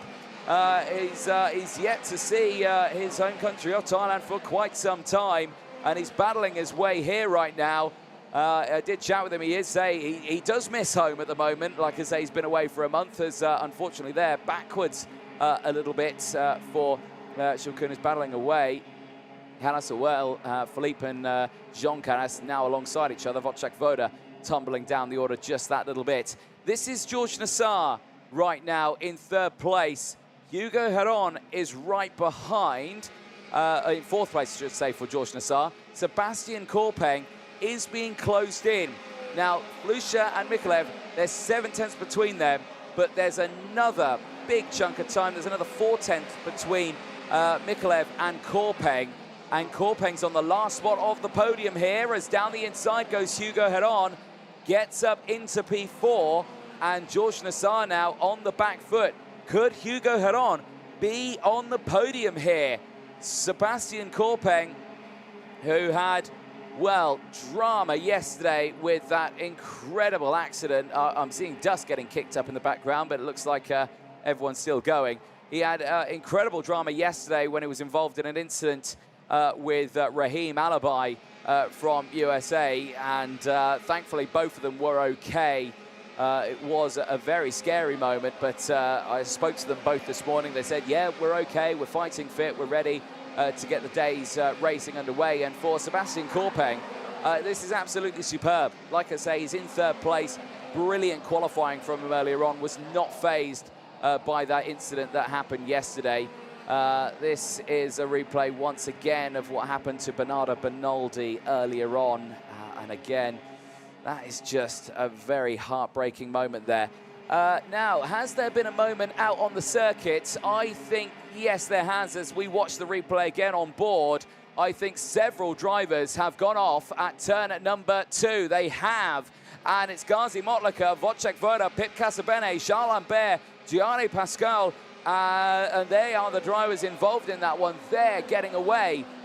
Is, I believe, Gazi Motlaka. He's got going. There's the 233 of Pip Casabene. He's out. Marshall's quickly on the scene, and that's a lot of damage there. And that is Gianna Pascal's kart, the driver from South Africa, joining us for the first time here out of this final with heavy damage to that kart. But amazing work from the marshalling team. Keeps us under green racing conditions, which is good to see. Flusha, at the moment, I suspect will be the happiest with that one. A slow procedure there will have bunched up the pack, and she will have been really on the back foot there, as down the inside goes George Nassar, gets back past the likes of Sebastian Korpeng. Korpeng's gone down to P5, 6 now, as Rafalek's got through. Hugo Heron has moved up into P3 now and into the top 3 podium positions. So Hugo Heron, his pace right now is looking very quick, but there is still 1.1 seconds between himself and Jacob Mikalev, who sits there in the race lead. The race at the front has been calm and controlled from our point of view, but from a racer's point of view, I'm sure it's probably a very hectic one still for them. Luna Flusha leads the way from Jacob Mikalev. Hugo Heron now in 3rd place as we watch this battle here for P4. George Nassar under pressure from Maximilian Rafalek, who just can't get a nose down the inside there at turn 14. Stays behind as they go onto the start-finish straight and enter onto lap 15 of 20. Gazi Motlaka, there a look at his stats over the course of today, and, well, it's been a tough one for him. 18th in qualifying, 15th in Heat 1.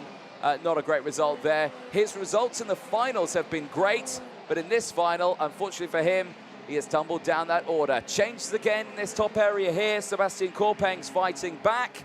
He's back up into P5. Marcus Shilkunas has closed back in as well.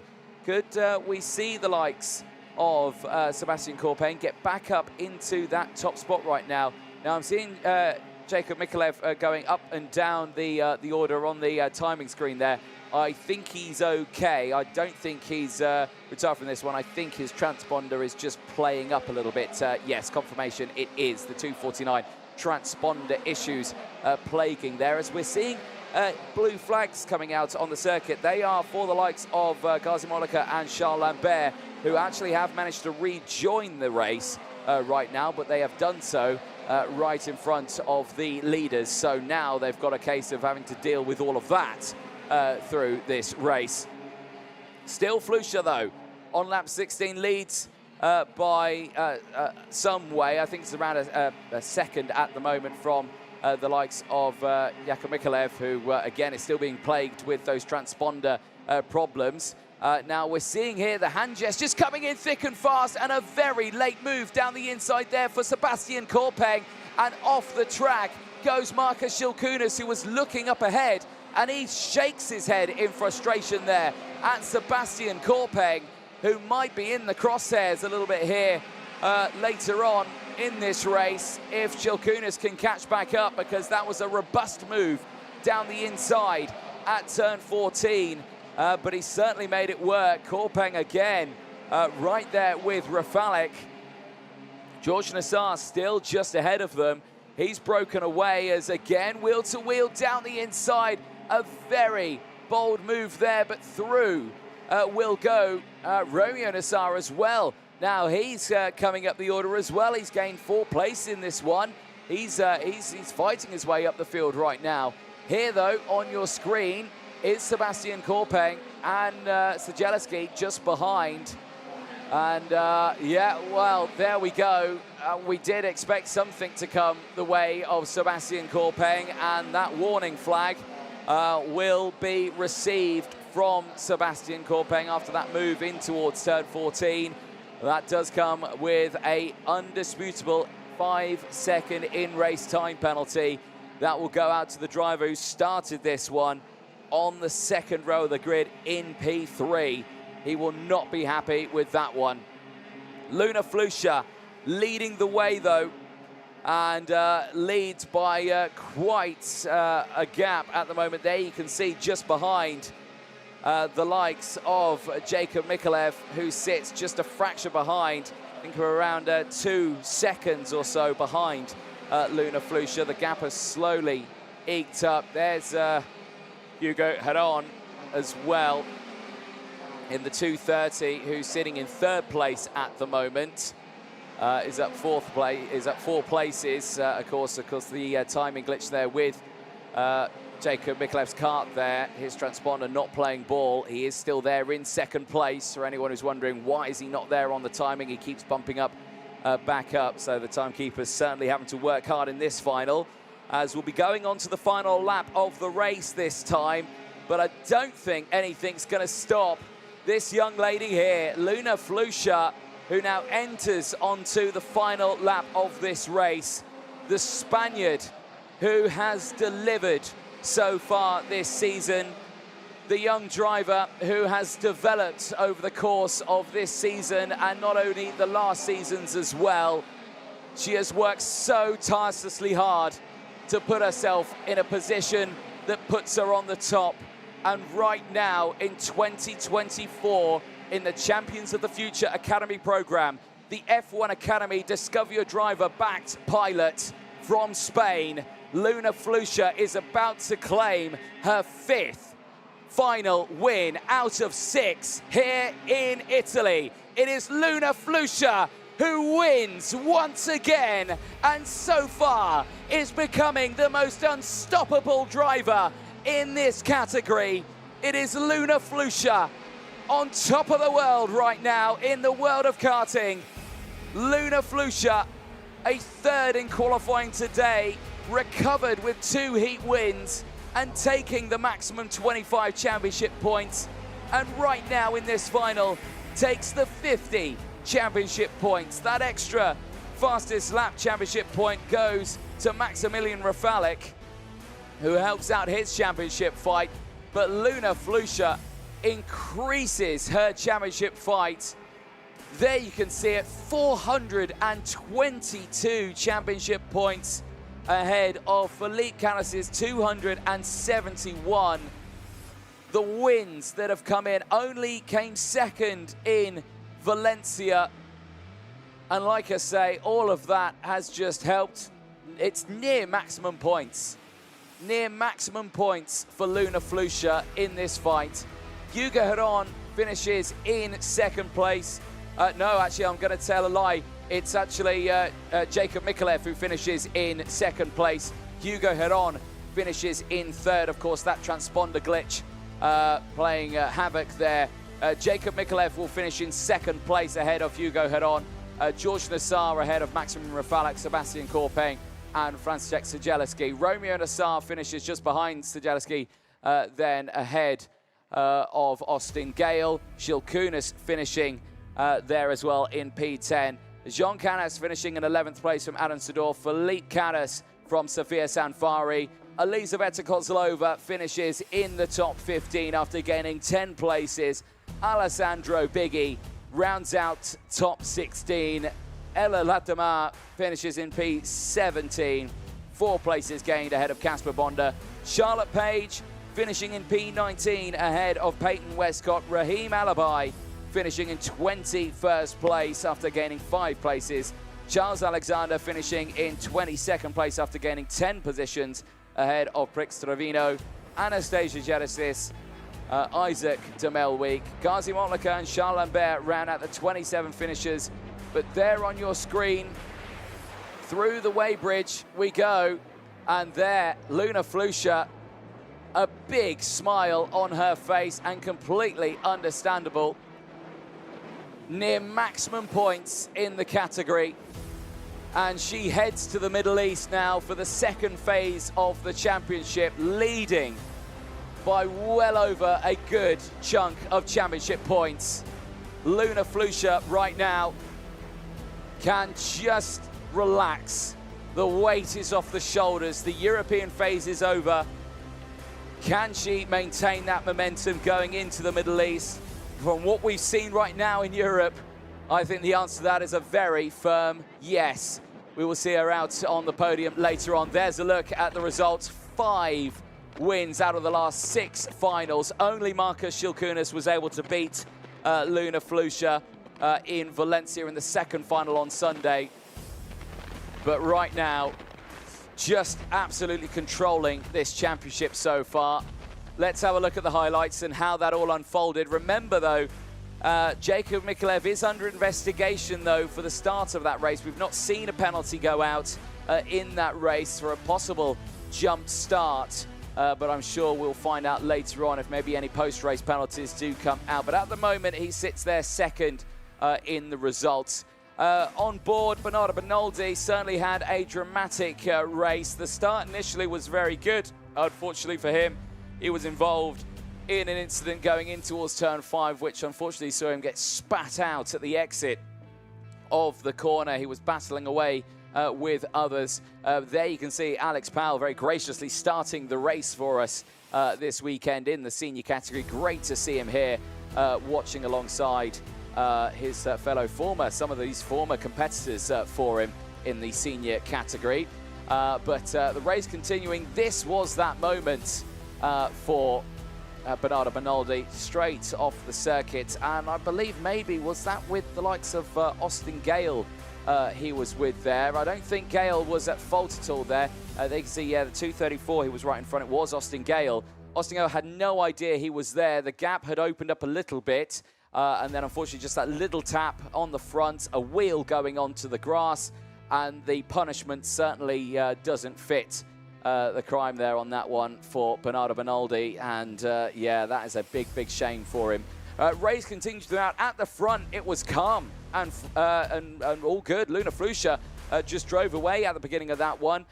Jacob Mikulev in tow as well for the majority of it. But the battle for third place was the interesting one. Hugo Heron slowly started to make his way through. He got up into there. We saw the last big moment here at the exit of turn 3. Unfortunately, drivers involved in that one. Wojciech Woda, Charles Lambert, Gazi Motlaka, Pip Casabene, Gianna Pascal as well, all involved in that incident. But Charles Lambert and Gazi Motlaka both are able to get restarted. A handful of others not able to get restarted. And there you can see a big chunk of damage there for Gianna Pascal's kart from South Africa. Side pod not even fitted. You could see they were trying to get it restarted again, but they would have got a technical flag even if they had got going, so it was never going to work out. Action still unfolded in that ladder stage. George Nassar gaining those moves in the ladder stages. Sebastian Korpeng as well. He had a robust move, which unfortunately resulted in a warning flag. He would then later tumble down the order after post-race penalties applied. I think this was that move. You can see him here now very late on the brakes, making the contact straight front to rear and unfortunately squeezing Marcus Shilkunas wide and off the track, and that would allow the like of Sijeleski to get through. Again, later on, we would see more robust moves here. Romeo Nassar making his way through further. But Luna Flusha from Spain, who can beat her this season across the line? She is now the recipient of the 5th final win out of 6 finals over the course of this season. Well, that brings a close to the European phase of the season. It is the Middle East next when we head to Dubai, Elaine and Alpha San for the Champions of the Future Academy program. But don't go anywhere. The podiums are coming up very, very soon in around half an hour's time at 5 o'clock. I've been Anthony Jordan. I've been your commentator throughout the entirety of the weekend and, of course, for the whole season as well. It's been a delight to commentate for the drivers this weekend. And, of course, a huge congratulations to all the marshals out on circuit. Another look at the winners there in the senior category. Luna Flusha, absolutely superb. But don't go anywhere. Those podiums are coming up thick and fast. We will see what will happen. Don't go anywhere. In a world where speed reigns supreme and the race never ends, there exists a breeding ground for the champions of the future. Every turn, every lap, every challenge is a testament to the skill, determination and raw talent of these young racers. They come from all corners of the globe, united by a singular passion to conquer the track and emerge victorious. This is the Champions of the Future Academy program. This easily accessible formula is based off an arrive and drive concept. The championship aims to be as open for as many people from around the world, with the 6th round championship being split across Europe, visiting Italy and Spain, and then a flight around the world to visit the Middle East, visiting Dubai, Elaine and Alpha San for the minis, juniors and seniors. As an arrive and drive format, all you'll need to do is bring your race gear and a mechanic with their toolbox, and RGO&C will look after the rest with the championship's many partners. For the minis, Paralins has joined the series for the chassis and TM Kart for the engines. With the juniors and seniors, the drivers will be on the Kart Republic chassis, powered by IAMI, with the OKNJ and the OKN. And that's not all. You'll be provided with awning space, kart trolley with workbench, fuel and tyres, and everything is transported to each event thanks to our logistics partner, DHL. The Champions of the Future Academy program is not just another championship, it's an opportunity. Like so many drivers from around the world, the dream is to race in Formula One, and with the Academy program, that dream is one big step closer. At the season launch in 2023, the Champions Academy saw a record-breaking entry of female participants. This has led to an increase of more than 25% of female drivers for the 2024 season. With the Mercedes-AMG Petronas F1 Team Junior program being the supporter of the first event, they've already spotted talent and have signed one driver, James Anagnostiidis, to the program. The Williams Junior F1 program also signed Sarah Matsuri to their program and supporting her career. And thanks to our partnership between RGO&C and the Formula One Academy, 9 female drivers, 3 per category, have been selected by the Global Discover Your Drive initiative, which aims to identify new female talent in motorsport. The support from all 3 and more really show this is a genuine detection program.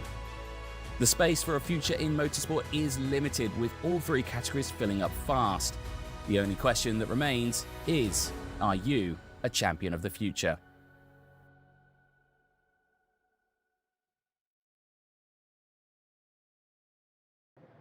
Well, thank you very much, ladies and gentlemen, for your patience. We are now ready for the podium presentation for Sunday's racing at the Champions of the Future Academy program here in Franciacorta.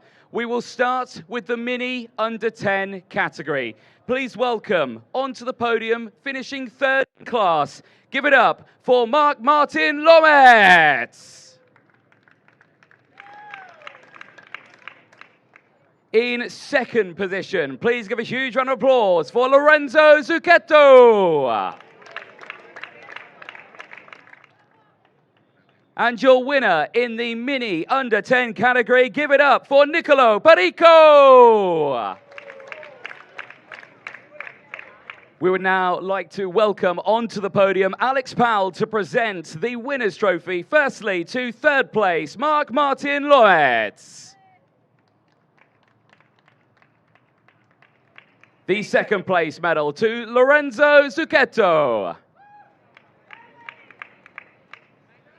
And the winner's medal to Nicolo Perico. Excellent drivers. Nice big smiles. Alex, join them on the side there. Nice big smiles for the photographers out there. A brilliant end to the Mini under 10 category. A fabulous race, and of course putting them right to the front of the stale. We'll get the drivers all up on the top step of the podium now. Drivers nice and close, nice big smiles as well as Alex Powell joins them once again on a karting podium. It's the first time since 2023. Brilliant stuff there. Well, thank you very much. Give a huge round of applause for your Mini under 10 category.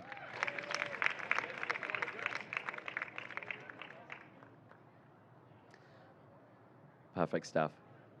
We will now move on to the Mini 60 category, and starting in third place, please give it up for Alessandro Tuscio. In second position, please give it up for Albert Tam. And your race winner after a superb double overtake into that final hairpin, give it up for Priam Bruno.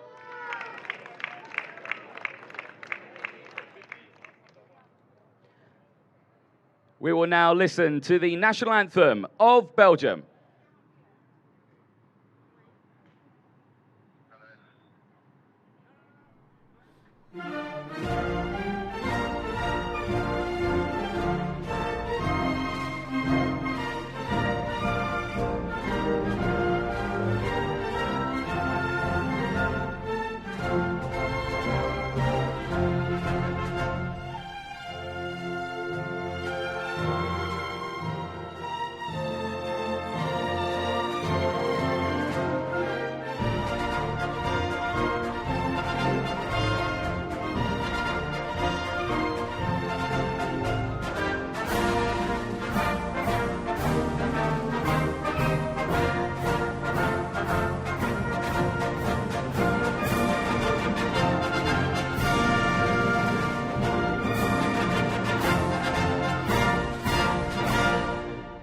Please give a huge round of applause for your top three. We'd now like to welcome onto the podium Marco Oettinger to present the third place trophy to Alessandro Tuscio. The second place trophy to Albert Tam. And the winner's trophy to Belgium's Priam Bruno. Drivers, hold those trophies nice and high up in the air for me, please. Nice big smiles for all of the photographers out there. Perfect stuff. A brilliant end to a perfect day of racing. Under the sunshine here, 34 degrees. It is very hot. We'd now like to ask all three drivers to jump up on the top step of the podium. And again, join in one nice big group photo. Nice big smiles once again. I know it's sunny. I know it's hot out there, but one last smile, and then you're all free to head home. A brilliant end for the Mini 60 category here in Franciacorta. Give it up, ladies and gentlemen, for your top three. But before, Priam, do you stay there? Come down for me, please, Priam. If you come down here, hold it there. Perfect. I know, obviously, French is your language, so please give us some words. How do you feel after this weekend? Bah, je suis content d'avoir gagné les deux courses hier et aujourd'hui. Et pour le championnat, c'est un grand pas. Et après, voir pour les autres courses pour essayer de faire la même chose. Well, perfect. Grazie mille. Oh, not grazie mille. That's Italian. Perfect stuff. Well done there to our top three in Mini 60. Priam Bruno taking the win in that one. We'll now step over to the junior category. And we'll head now to third position after a very close final. Please give a huge round of applause to third place, William Marshall.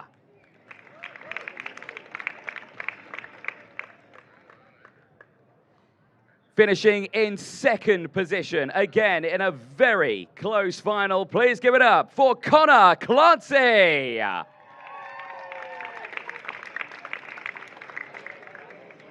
And lastly, your race winner, all the way from Australia. Give it up for James Anagnostiadis.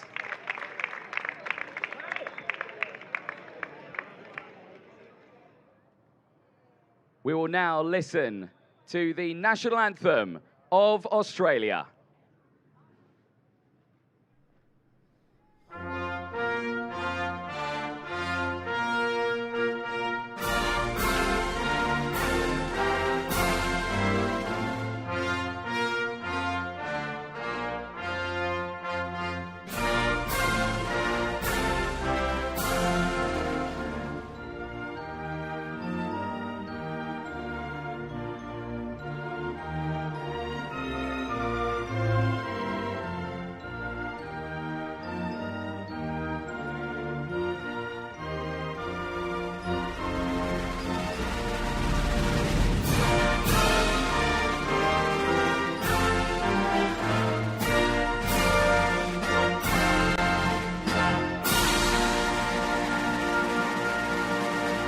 Ladies and gentlemen, put your hands together for the top three in the junior category. We'd now like to welcome onto the podium Mr. Simone Fogliato to present the third place trophy to William Marshall.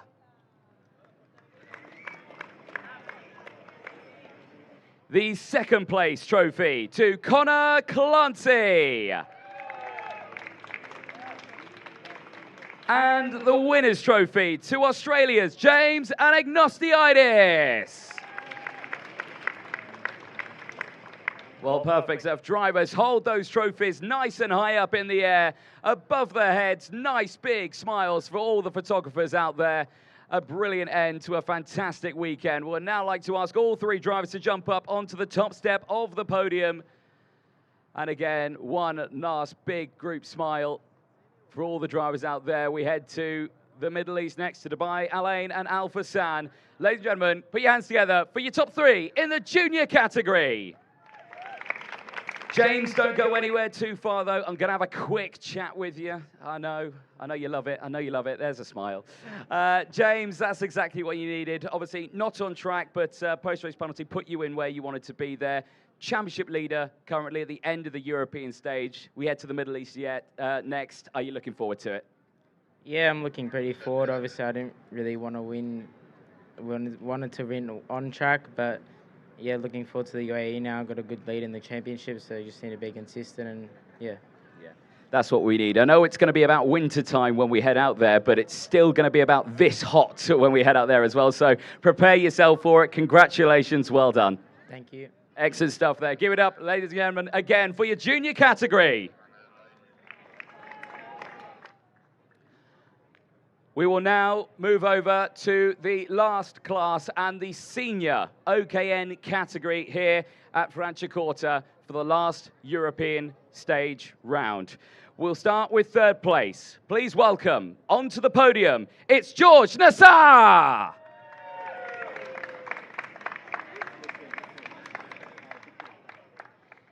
In second position, please give it up for Hugo Heron. And your race winner, now scoring her fifth final win out of 6 finals. Give it up for Spain's Luna Flusha.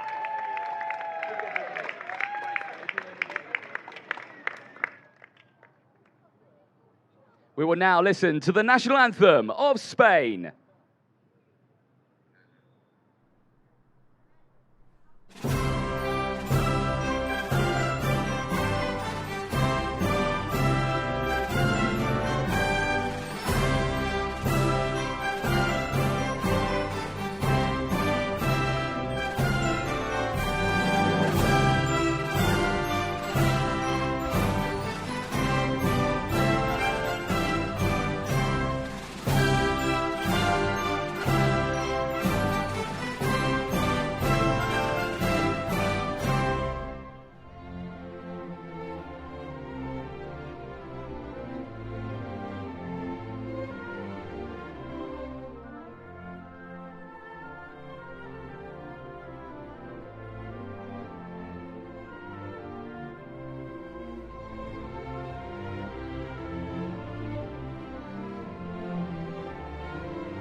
Ladies and gentlemen, put your hands together for the top 3 in your senior category. We'd now like to welcome onto the podium Mr. Ezio Castelletti to present the third place trophy to George Nassar.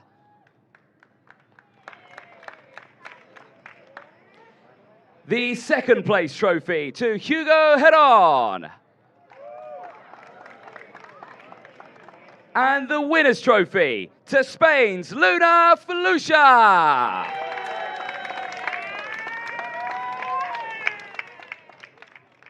Well, drivers, lift those trophies nice and high up in the air. Luna, I know you just did that perfectly for us. But again, if we get all 3 drivers, nice big smiles there. in the sunshine here in northern Italy. And then we'll get all three drivers and Ezio, you can join as well up on that top step of the podium for one big group photo for all of our photographers out there as well. George, you can jump up as well. Go on, there's room. I'm sure they can squeeze up. Luna, go on, squeeze up, move up, move up. There we go. George, go on, you can do it. Perfect, there it is. Nice big smiles out there. The top three certainly been a delight. Ladies and gentlemen, one more big round of applause for your top three in the senior category. Luna, don't go anywhere though. I know you love this bit. A nice live chat on air. Please no swearing. Luna, you're becoming a little bit unstoppable right now. 5 out of 6 final wins. This must be such an incredible feeling for you. It was amazing. 5 wins out of 6. I'm really happy for this result, and I can't wait to go to the Middle East and continue this winning feeling. I've got one question. Just in the blue there, is that Mum?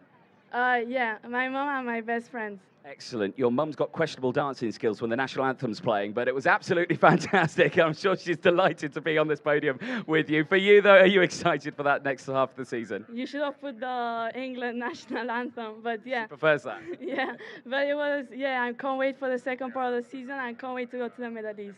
Excellent. Well, congratulations, ladies and gentlemen. One big round of applause for your senior category.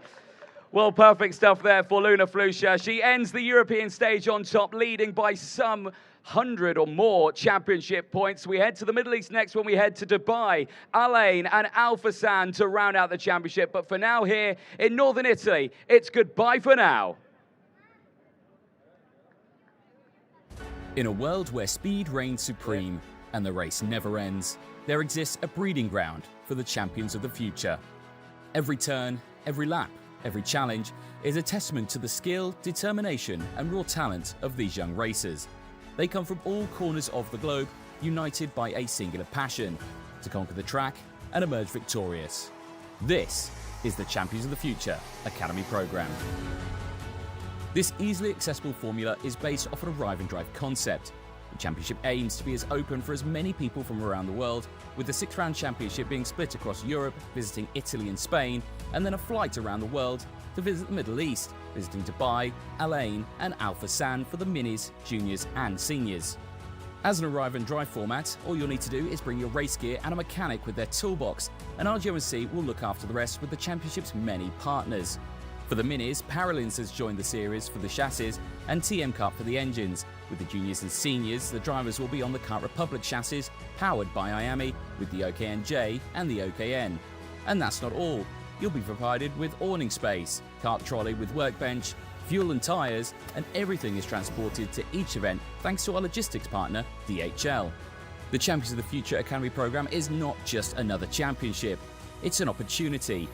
Like so many drivers from around the world, the dream is to race in Formula One, and with the Academy program, that dream is one big step closer. At the season launch in 2023, the Champions Academy saw a record-breaking entry of female participants. This has led to an increase of more than 25% of female drivers for the 2024 season. With the Mercedes-AMG Petronas F1 Team Junior program being the supporter of the first event, they've already spotted talent and have signed one driver, James Anagnosiadis, to the program. The Williams Junior F1 program also signed Sarah Matsuri to their program and supporting her career. And thanks to our partnership between RGO&C and the Formula One Academy, 9 female drivers, 3 per category, have been selected by the Global Discover Your Drive initiative, which aims to identify new female talent in motorsport. The support from all 3 and more really showed this is a genuine detection program.